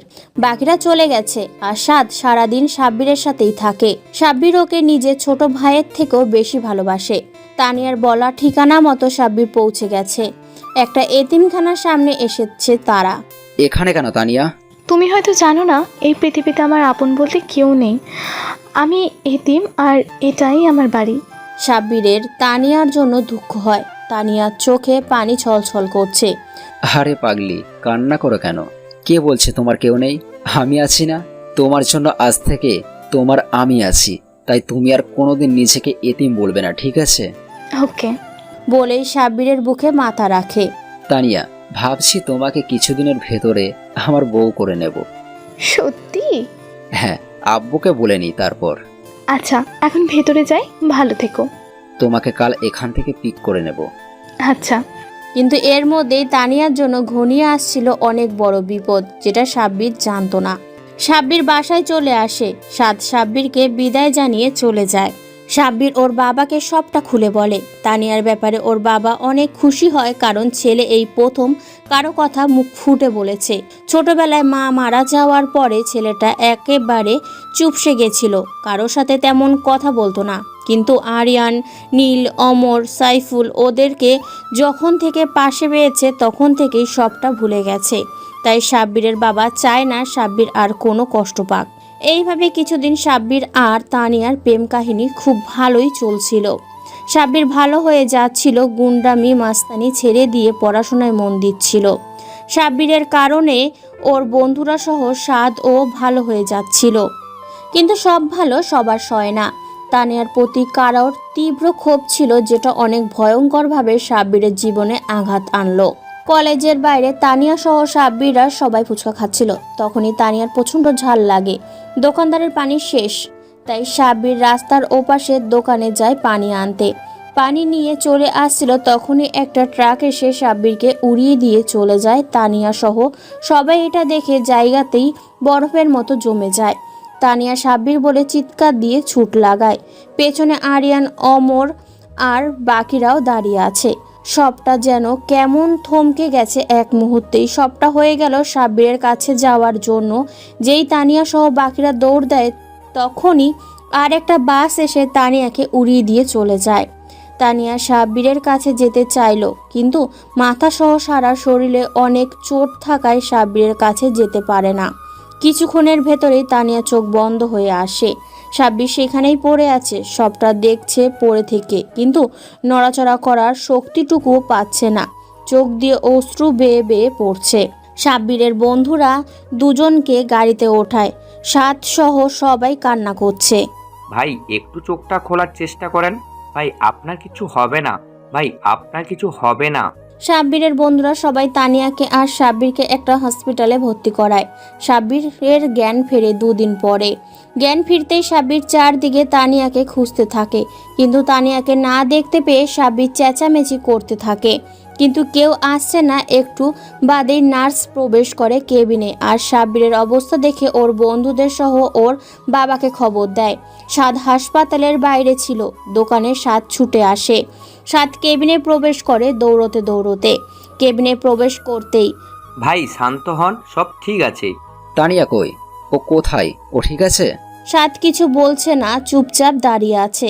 কিরে কথা বলছিস না কেন? সাদ তবুও কোনো কথা বলে না। কিরে চুপ করে আছিস কেন? এর মধ্যেই সাব্বিরের বন্ধুরা চলে এসেছে। এই রাফি, নীল, ওমর, ও কথা বলছে না কেন? আমার তানিয়া কই? ও ঠিক আছে তো? সাব্বির শান্ত হ, এই অবস্থায় এতটা রিয়েক্ট করিস না, তোর ক্ষতি হবে। আরে ভাই বলছিস না কেন? তানিয়া কই? তানিয়া ভাবির কি? তানিয়ার কি? সাদ বলতে শুরু করে। ভাই আপনাকে বাঁচাতে গিয়ে তানিয়া ভাবিও অ্যাক্সিডেন্ট করে আপনাদের হাসপাতালে ভর্তি করি, কিন্তু আপনার অবস্থা ততটা খারাপ না হলেও তানিয়া ভাবির মাথায় অনেক বড় চোট পায় এবং ভাবির মেমোরি লস হয়। ভাবির জ্ঞান ফেরার পর আমাদের কাউকে চিনতে পারেনি, আপনার কথা বললে আপনাকে চিনেনি। সবটা শুনে সাব্বিরের মাথা চড়ক দিতে থাকে। মাথায় কিছুই ঢুকছে না সাব্বিরের। সাব্বির নিজেকে সামলা ভাই। তানিয়া কই এখন? জানি না, জ্ঞান ফেরার পর কই যেন চলে গেছে। আমরা ভেবেছিলাম যে তানিয়া ভাবি আশ্রমে যাবে, কিন্তু পরের দিন আমরা যখন সেইখানে যাই তখন ভাবি সেখানে ছিল না। খোঁজ নিয়ে জানতে পারি ভাবি সেখান থেকে চলে গেছে। কোথায় গেছে আমার তানিয়া? জানি না ভাই। এই ঘটনায় সাব্বিরের জীবনটা পুরোই বদলে দেয়। সাব্বির খাওয়া দাওয়া সব ছেড়ে দেয়। সব আগের মতোই হয়ে যায়। সাব্বিরের বাবা সাব্বিরকে নিয়ে অনেক ভয়ে ছিল, কেননা সাব্বির তার বেঁচে থাকার একমাত্র সম্বল ছিল। সাব্বির পাগলের মতো আচরণ করত। সাদ, নীল, অমর, ফারি, সাইফুল ওরা সাব্বিরের অবস্থা দেখে তানিয়াকে খুঁজতে থাকে, কিন্তু কোথাও পায় না। মেয়েটা হঠাৎ করে হারিয়ে গেল। একদিন সন্ধ্যাবেলা সাব্বির তানিয়ার সাথে যেখানে বসে থাকতো ক্যাম্পাসের পুকুর পাড়ে সেখানে বসেছিল। তানিয়ার কথা মনে করে কাঁদছিল। তানিয়ার সাথে কাটানোর প্রত্যেকটা মুহূর্ত স্মৃতিগুলো সাব্বিরকে আরও বেশি কষ্ট দেয়। তানিয়াকে একদিন জিজ্ঞাসা করেছিল সাব্বির যে তুমি আমার থেকে কি কি প্রত্যাশা করো। একটা ভালোবাসায় তোমার খারাপ অভ্যাসগুলো ত্যাগ আর পুলিশ হওয়া। মানে তুমি চাও আমি পুলিশ হই? আমার পুলিশ অনেক ভালো লাগে। আমি পুলিশ হতে চেয়েছিলাম, কিন্তু মেয়ে মানুষ পুলিশ কেমন যেন লাগে, তাই ভেবেছি নিজের হাজবেন্ড পুলিশ হবে। ওকে ডান। কি ডান? পুলিশের চাকরি। আসলেই তুমি পুলিশ হবে? আমার জানটা আমার কাছে এতটুকুনি একটা ইচ্ছা করছে, আর আমি পারবো না তার ইচ্ছা পূরণ করতে। কিন্তু ভালো পুলিশ হতে হলে তো অনেক ভালো করে পড়াশোনা করতে হবে। সেটাও করব দরকার পড়লে। আচ্ছা, তুমি যেদিন চাকরি পাবে ওই দিনেই আমরা বিয়ে করব, কেমন? চাকরি পেতে তো দেরি আছে, এতদিন অপেক্ষা করতে হবে। হ্যাঁ, পারবা না অপেক্ষা করতে? আমি তো 1 মিনিট তোমাকে ছাড়া বাঁচি না, আর এতদিন কিভাবে সম্ভব? সব সম্ভব, চাইলেই সম্ভব। এই কথাটা সাব্বিরের মাথায় বাড়ি খেতে থাকে। যেহেতু তানিয়া বেঁচে আছে, তাহলে তানিয়াকে তো সাব্বির খুঁজে পাবেই একদিন। তাই সাব্বির সিদ্ধান্ত নেয় পুলিশ হবে। এই ইচ্ছার কারণে সাব্বির আবারও আগের মতো পড়াশোনায় মন দেয়। পরীক্ষায় ভালো রেজাল্ট করে আর পুলিশের অ্যাপ্লাই করে। পুলিশে অ্যাপ্লাই করতেই সাব্বিরের বাবা সাব্বিরের বিয়ের কথা বলে, কিন্তু সাব্বির একটা কথা সাফ জানিয়ে দেয়, বিয়ে করলে তানিয়াকেই করব, সেটা এ জন্মে না হলে বিয়ে করব না। সাব্বিরের বাবা আর সাব্বিরকে এই নিয়ে আর কিছু বলে না। ছেলে জেদ করেছে, তাই কিচ্ছু না বলাই ভালো। জেদের কারণে ও তানিয়াকে খুঁজে পেতেও পারে। কিছুদিন পরে একটা লেটার আসে বাড়িতে, যেটা সাব্বিরের পুলিশের SI পদের চাকরি হয়ে গেছে। জয়নিং ডেট বলে দেওয়া হয়েছে। পুলিশের চাকরি পাওয়ার পর সাব্বির মনে মনে বলে, তানিয়া আমি পেরেছি, একবার তোমাকে খুঁজে বের করব। যতই কষ্ট হোক না কেন আর যতই সময় বা লাগুক না কেন, তুমি আমার হবে। বুড়ো বয়সে হলেও তুমি আমারই হবে। চাকরি পাওয়ার পরে সাব্বির ডিউটি জয়েন করে। সেই দিন একটা প্রপোজাল আসে, যেটা রিকিতা নিয়ে এসেছিল। মানে রিকিতার বাবা ওদের বিয়ের প্রস্তাব নিয়ে আসে, কিন্তু সাব্বির রিকিতার বাবাকে সরাসরি মানা করে দেয়। এতে সাব্বিরের প্রতি রিকিতার রেগে যায় এবং বলে ফেলে যে আমাকে বিয়ে করলি কি পাবি না যা তানিয়া দিতে পারবে, আমি পারবো না। সাব্বির এতক্ষণে একটা সোফায় বসেছিল, কিন্তু তানিয়ার অ্যাক্সিডেন্টের কথা শুনে দাঁড়িয়ে পড়ে। তুই করেছিস তানিয়ার অ্যাক্সিডেন্ট?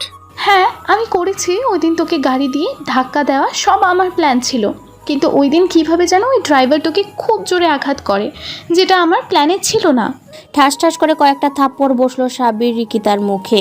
ছি রিকি, আমি ভাবিনি যে তুই এতটা নিচু যে আমাকে পাওয়ার জন্য তানিয়ার অ্যাক্সিডেন্ট করাবি। তোকে এর ফল ভোগ করতে হবে, দেখে নিস।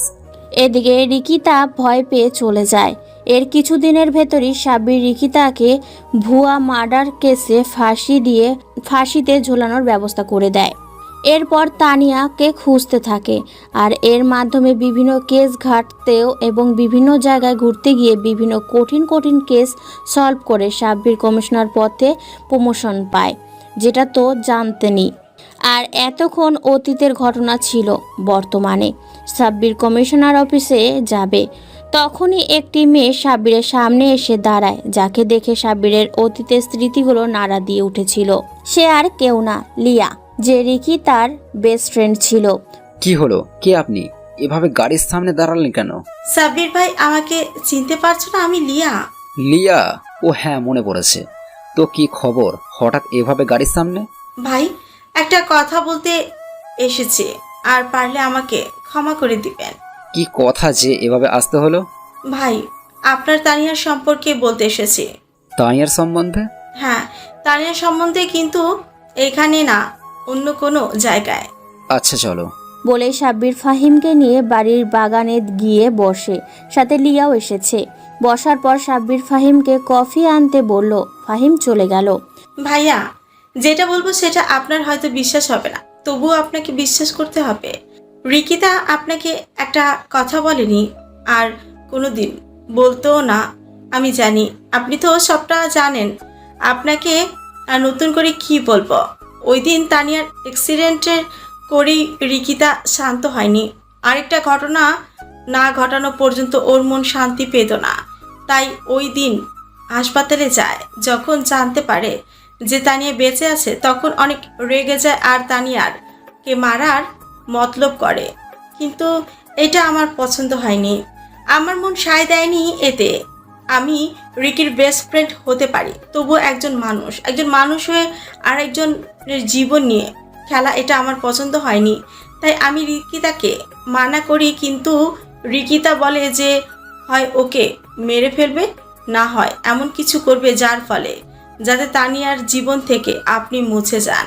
তাই রিকিতা ডাক্তারকে বলে যে এমন কিছু করতে যাত্র তানিয়া ওর সব স্মৃতি হারিয়ে ফেলে। ডাক্তার বলে যে এমন কিছু করলে ব্রেনে অনেক আঘাত পাবে। এর থেকে আমি এমন কিছু করতে পারি যাতে পেশেন্ট সাময়িক সময়ের জন্য 1 বা 2 বছরের সব কিছু ভুলে যাবে, কিন্তু এটা সাময়িক ট্রিটমেন্ট পেলেই আবার সব মনে পড়ে যাবে। তখনই রিকিতা বলে যে এটাই যথেষ্ট, আরও যতদিন সাব্বিরকে ভুলে থাকবে আমি ততদিনে সাব্বিরকে বিয়ে করে ফেলব। এর মানে তানিয়ার আবার সব কিছু মনে পড়বে? হ্যাঁ ভাইয়া, ওর আবার সব কিছু মনে পড়বে, কিন্তু এটা তখনই হবে যখন ও অনেক বড় কোনো শখ পাবে বা ট্রিটমেন্ট দেওয়া হবে। আর ট্রিটমেন্টে অনেক দিন সময় লাগবে, আর তানিয়ার সব মনে নাও পড়তে পারে। আর আমি জানি যে আপনি তানিয়াকে এখনও ভালোবাসেন আর খুঁজছেন। আমরা যা করেছি তার জন্য ক্ষমা করাটা যে কারোরই কাছেই কষ্টকর, তবুও বলছে আমাকে ক্ষমা করে দিয়েন। এখনো তোমাকে একটা কথা বলি, আমি তানিয়াকে পেয়ে গেছি। কি? সত্যি ভাইয়া? হ্যাঁ। সাব্বির সবটা বলে লিয়াকে। আমি খুব খুশি, আমার জন্য কারোর জীবন নষ্ট হয়নি, এইটা ভেবে আমি খুশি। আমি এখন মরলেও শান্তিতে মরতে পারবো। আর ভাইয়া, আপনাকে একটা কথা জিজ্ঞেস করব? হ্যাঁ করো, যা খুশি জিজ্ঞেস করো। সাইফুল কোথায় আপনি জানেন? কেন? একটা কথা কোনোদিন বলা হয়নি। সাইফুলকে আমি অনেক ভালোবাসি, কিন্তু অনেকদিন যাবত ওর কোনো খোঁজ পাচ্ছিলাম না। তোমার নাম্বার দিয়ে যাও, আমি ওকে পেলে তোমাকে ফোন দিতে বলবো। ধন্যবাদ ভাইয়া। লিয়া চলে যাওয়ার পর সাব্বির কমিশনার অফিসে যাওয়ার জন্য বেরিয়ে পড়ে, কিন্তু হঠাৎই তানিয়ার কথা মনে পড়ে। সাব্বির ফাহিমকে তানিয়ার কাছে যেতে বলে। গাড়ি তানিয়ার বাসার মানে রায়সার বাড়ির সামনে দাঁড়িয়ে আছে। সাব্বির বেরিয়ে তানিয়ার রুমের বাইরে দাঁড়িয়ে তানিয়াকে ডাকে, কিন্তু তানিয়ার কোনো রেসপন্স করে না। সাব্বির আবারও দরজায় বাড়ি দেয়, কিন্তু এবারও কোনো রেসপন্স পাওয়া যায় না। সাব্বির এবার খুব চিন্তায় পড়ে যায়, মেয়েটার কিছু হলো না তো। আবার সাব্বির জোরে ধাক্কা দিয়ে দরজা ভেঙে ফেলে। দরজা ভেঙে দেখে তানিয়া বিছানায় শুয়ে আছে। এটা দেখে সাব্বিরের চিন্তা কিছুটা কমে। এই তানিয়া, তানিয়া। তানিয়া এখনো কোনো জবাব দিচ্ছে না, তাই সাব্বির তানিয়াকে জাগানোর জন্য কাঁধে হাত দেয়। তানিয়ার শরীর আগুন হয়ে আছে, অনেক জ্বর এসেছে আর চোখের নিচে কালো দাগ হয়ে গেছে। সাব্বির তানিয়াকে কোলে তুলে নিয়ে গাড়িতে যায়। ফাহিম অবস্থা বেগতিক দেখে জিজ্ঞাসা করে, কি হয়েছে স্যার? সাব্বির শুধু বলে হাসপাতালে চলো। ফাহিম ড্রাইভ করতে লাগলো। হাসপাতাল খুব দূরে না, কাছেই কমিশনার অফিস থেকে খানিক দূরে, যেখানে তানিয়াকে ভর্তি করা হলো। তানিয়াকে ভর্তি করে সাব্বির যেই বিল কাউন্টারে গেল তখনই একটা ফোন আসলো। সেই লোক যার সাথে সাব্বিরের আজ দেখা করার কথা ছিল, মানে স্টিফেন অথারের লোক। এই সাব্বিরকে যেতে হবে, কিন্তু তানিয়াকে একা রেখে তো যাওয়া যাবে না, তাই রাইসাকে ফোন দিয়ে হাসপাতালে আসতে বলে। রাইসা আসলে সাব্বির চলে যায় ছদ্মবেশ ধারণ করে একটা গ্যাংস্টারের মতো, সাথে কিছু লোকদেরও ফোন দেয়। ওই হোটেলের সামনে আসতেই লোকটাকে দেখতে পায় সাব্বির। ওই লোকটা সাব্বিরকে একটা গাড়িতে বসিয়ে দেয়। গাড়ি চলতে থাকে, কিন্তু কোথায় যাচ্ছে দেখতে পাচ্ছে না। একটু বাদে সাব্বিরকে একটা জায়গায় এনে রাখা হয়। লোকটা বলে, আমি আসছি। একটা নির্জন এলাকা, গ্রামের মতো, সেখানে একটা বড় ডায়েরি ফার্মে লোকটা একটু বাদে ফিরে আসে। সাথে কিছু লোক, সবাই সাব্বিরকে দিকে তাকিয়ে কেমন যেন একটা হাসি দেয়। লোকটা সাব্বিরের চোখে কাপড় বেঁধে দেয়। কাপড় বেঁধে দেওয়ায় সাব্বির কিছু দেখতে পাচ্ছিল না। লোকটা সাব্বিরকে নিয়ে যাচ্ছিল আর সাব্বির যাচ্ছিল। সাব্বির চোখে বাঁধা অবস্থায় যতটুকু বুঝতে পারছিল যে সিঁড়ি দিয়ে নিচে নাম। একটু বাদে একটা অন্ধকার রুমে সাব্বিরের চোখ খুলে দেওয়া হলো। চারদিকে অন্ধকার, তাই কিছু দেখা যাচ্ছিল না। একটু বাদে চারদিকে লাইট জ্বলে উঠল। লাইটের আলোয় দেখা যাচ্ছিল যে স্টিফেন আর্থার বসে আছে। সাব্বিরকে ইশারায় ডাকা হলো। সাব্বির কাছে গেলে জিজ্ঞাসা করা হলো, কেন এসেছে, কি দরকার স্টিফেন আর্থারের সাথে? আমার মাল লাগবে, ড্রাগ। কি ড্রাগন লাগবে? মজা করিস? তুই বাচ্চা মানুষ, এত ড্রাগ দিয়ে কি করবি? ড্রাগন দিয়ে যা করে তাই করব, বিক্রি করব। আর আমাকে কেউ মাল দিচ্ছে না, তাই এখানে এসেছি। তোর নাম কি, আর কেন তোকে সবাই ড্রাগন দিচ্ছে না? সাব্বির ভাইয়ের নাম শুনেছেন? সাব্বির ভাও বলেই একজন আর একজনের দিকে তাকাতাকি করছিল। স্টিফেন আথার পর্যন্ত সাব্বিরের দিকে তাকিয়েছিল। সাব্বির ভাওকে তুই কিভাবে চিনিস? সাব্বির ভাইয়ের সাথে তোর কি সম্পর্ক? এত বড় মাফিয়া ডনকে তুই কিভাবে চিনিস? তুই কি সাব্বির ভাও নাকি? হ্যাঁ, মান্না, আমি আশরাফ। আমি সাব্বির ভাইয়ের সাথে শত্রুতা করেছি, তাই কেউ আমাকে মাল দিচ্ছে না। ও আচ্ছা, আমি তো ভেবেছিলাম কি না কি। তোকে মাল দিব, ওই রুমে যা, দেখে তোর মাল রেডি। সাব্বির স্টিফেনের বলা রুমে যায়। গিয়ে দেখতে পায় যে চারটা চেয়ারে উল্টো দিকে ঘোরানো, আর ওই চেয়ারের অন্য পাশে কেউ বসে আছে, কিন্তু কারা সেটা দেখা যাচ্ছিল না। কে ওখানে? বলার সাথেই চারটা চেয়ার ঘুরে যায় আর চারজন লোককে দেখতে পায় সাব্বির, যাদের দেখে সাব্বিরের মাথা কাজ করা বন্ধ করে দিয়েছিল। আলতাফ চৌধুরী, শাহিন খন্দকার, মজিব মণ্ডল, লিটন দাস, এরা চারজন বসে আছে আর এদের হাতে পিস্তল। সাব্বির কিছু বলতে যাবে, তার আগেই সাব্বিরের পায়ে একটা গুলি করে চারজনের একজন। কিরে, কি ভেবেছিলি সহজে ছাড় পাবি? তোকে এখানে আনা সহ সব প্ল্যান আমাদের। আরে স্টিফেন আমাদের লোক? স্টিফেন তো কেবল একটা নাম, আমার ওর পাওয়ার। সাব্বিরের পা বেয়ে গুলি ক্ষত থেকে রক্ত পড়ছে। না, আমি এতটা ভাবিনি। ভেবেছিলাম স্টিফেনকে খতম করেই চলে যাব, বাট তোদের যখন সব প্ল্যান, তাহলে তোদেরই খতম করব। স্টিফেনের লোক চার দিক থেকে সাব্বিরকে ঘিরে ধরলো।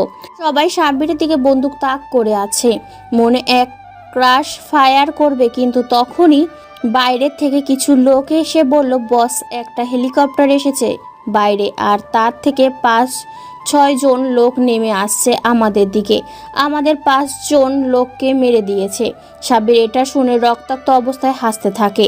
আমি এত সহজে মরবো না।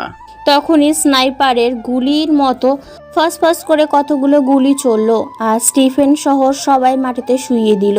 কেবল আলতাফ, মুজিব, লিটন, শাহিন এদের বাদে 6 জন কালো স্যুট বুট পরা এজেন্টের মতো লোক ঘরে ঢুকলো। এরা কারা সেটাই ভাবছো তো? এরা হলো সাদ, সাইফুল, নীল, অমর, ফাহিম আর রেজওয়ান। সবার দুই হাতে হাতে শর্ট গান আর নীল আর অমরের হাতে মেশিন গান। তোরা এসে পড়েছিস? জি বস। তোকে বিপদে ফেলে আমরা কি বসে থাকবো নাকি?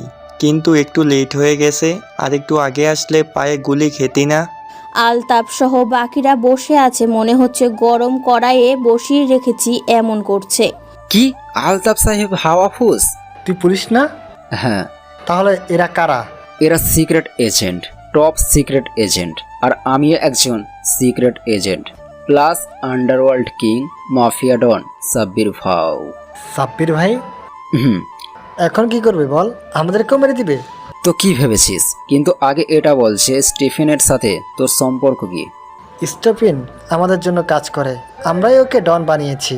ও আমাদেরকে মার্ডারে একটা হেল্প করে, তারপর থেকে আমরা ওকে ব্যবহার করেছি। বিনিময়ে দিয়ে গেছে মোটা অঙ্কের টাকা আর পাওয়ার। তোরা কার মার্ডার প্ল্যান করেছিস? স্টিফেনকে দিয়ে? নীলা জশ চৌধুরী। কি কুত্তার বাদ! কেন মেরেছিস বল? বলেই সাব্বির একটা গুলি করে আলতাপের পায়ে, আর আলতাপ বলে, থাম, তোর জান পাখি এখন আমার হাতে, ভুলে গেছিস? মানে? তোর জান পাখি তানিয়া, যার জন্য আমাদের সবার ছেলেকে মার্ডার করেছিস। কি? হ্যাঁ। তখনই একটা লোক তানিয়াকে নিয়ে আসে। লোকটা হচ্ছে অনিক, পুলিশ অফিসার অনিক। অনিক তুমি? হ্যাঁ, আমি কি বলবো, আর টাকার গোলাম সবাই, আমিও। ওই শালাকে তো আগে মারবো। না সাদ, বোকামি করিস না। ওর গান পয়েন্টে তানিয়া। সবাই পিস্তল নামাও। সবাই অস্ত্র নামিয়ে রাখে। সবই বুঝলাম, কিন্তু নীলা চৌধুরীর সাথে তোর কি সম্পর্ক? আমার মা সে, আগে এটা বল, ওনাকে কেন মেরেছিলি? উনি আমাদের একটা কেসের জজ ছিলেন, আর সেই কেসটা ছিল অস্ত্রের। উনি যদি সেদিন বেঁচে যেতেন তাহলে আমাদের অনেক বছরের সাজা হতো, তাই উড়িয়ে দিয়েছি। আর আজকে তোকে উড়াবো, উপরে গিয়ে আমার সালাম জানাস। তোকে তো আমি... না না, একদম কোনো কিছু করার চেষ্টা করিস না, আর ভুলে যাস না তোর প্রাণ ভোমরা আমাদের হাতে। সাব্বির কিছু করতে পারছে না, কারণ তানিয়াকে গান পয়েন্টে রেখেছে। সাব্বির, আপনি আমার কথা ভাববেন না, আপনি এনাদের মেরে দিন, আপনার মায়ের খুনিদের বাঁচিয়ে রাখবেন না। হঠাৎই অনিকের ফোন বেজে ওঠে, আর অনিক ফোনে চোখ দেয়। তখনই সাব্বির জুতোয় গুজে রাখা গান দুটো বের করে অনিকের হাতে ফায়ার করে, আর তানিয়াকে নিজের কাছে নিয়ে আসে। আর অনিকের হাতে ফায়ার করার সাথে সাথে সাদ সহ বাকিরা হাতে অস্ত্র তুলে নেয়। Oh shit. নে এবার উপরে গিয়ে আফসোস করিস। বলেই মাথায় চোখ বরাবর গুলি করে। এখন আলতাপ সহ বাকিদের সামনে নীল, অমর, সাদ, ফাহিম একজন এজেন্ট, মানে ছদ্মবেশী পুলিশ। সাইফুল আর বাকিদের সবার হাতে গান, যেগুলো ওদের দিকে তাক করা।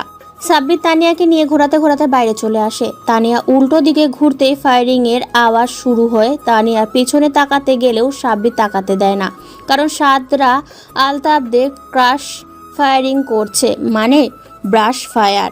10 মিনিট পর সবাই বাইরে বসে আছে। সাদ সহ সবাই যে যার মতো বসে আছে, আর তানিয়ার সামনে একটা টেবিলের ওপর বসে আছে, জ্বর এখনো আছে। সাব্বির ভাই, কাজ তো এখন শেষ। All clear. না, এখনো বাকি আছে। কি? সবাই নীলকে জিজ্ঞাসা করলো। তানিয়া বাবির সাথে আপনার বিয়ে? ওইটা এই জন্মেও হবে না, কারণ আপনি তো আমায় ভালোবাসেন না। কে বলছে? আমি নিজেই বলি, 5 বছর পর খুঁজে পেলেন, আর একবার জড়িয়েও ধরলেন না। মানে এত ভালোবাসলেন, বিয়ে করতে চাইলেন, আর আমি প্রপোজ করলাম আর উত্তর দিলেন না। তানিয়া দেখো, মজা করো না। তোমার কি সব মনে আছে? হ্যাঁ, সব মনে আছে। সাদ, নীল, ওমর, রাফি, সাইফুল, রিকিতা, সবাইকে মনে আছে। এ কথা বলার সাথে সাথে সাব্বির বসা থেকে উঠে দাঁড়ায়। ওর চোখে পানি চলে এসেছে। দৌড়ে গিয়ে তানিয়াকে জড়িয়ে ধরেছে এভাবে যেন ছাড়লেই পালিয়ে যাবে। তোমার কখন মনে পড়েছে, আর আমাকে জানাওনি কেন? যেদিন আমাকে রক্ষা করেছিলে সেই দিন তোমাকে দেখেই, কিন্তু যখন তোমার নাম দেখতে পেলাম ব্যাচে, তখন শিওর হলাম। তানিয়া চলো। কোথায়? কাজী অফিসে। না, আগে হাসপাতালে। বিয়ে না হলে এভাবেই থাকবো। আচ্ছা বাবা, পরে যেও, কিন্তু আগে একটা ফার্মেসিতে চলো, তারপর বিয়ে বাসর সব হবে। সাইফুল। বল, কি বলবি? এই নাম্বারটা রাখ। কার নাম্বার? লিয়ার। মেয়েটা তোকে অনেক ভালোবাসে। সত্যি? হ্যাঁ, তাহলে দুজনে বিয়েটা একসাথে সেরে ফেলবো। আমি ওকে পছন্দ করি, কিন্তু কোনোদিন বলা হয়নি। আচ্ছা চল। সাব্বির আর সবাই গাড়ি নিয়ে নিজেদের গন্তব্যে এগিয়ে যাচ্ছে। গাড়িতে পেছনে বসে আছে তানিয়া আর সাব্বির। সাব্বির তানিয়ার কোলে মাথা রেখে ঘুমোচ্ছে। এই ঘুম যেন কত জন্মের ঘুম। তানিয়া সাব্বিরের মাথায় হাত বুলিয়ে দিচ্ছে আর হাসছে। এ হাসির অনেক পাওয়া না পাওয়ার মাঝে অনেক গল্প বলে দেয়। বেঁচে থাকুক ভালোবাসা।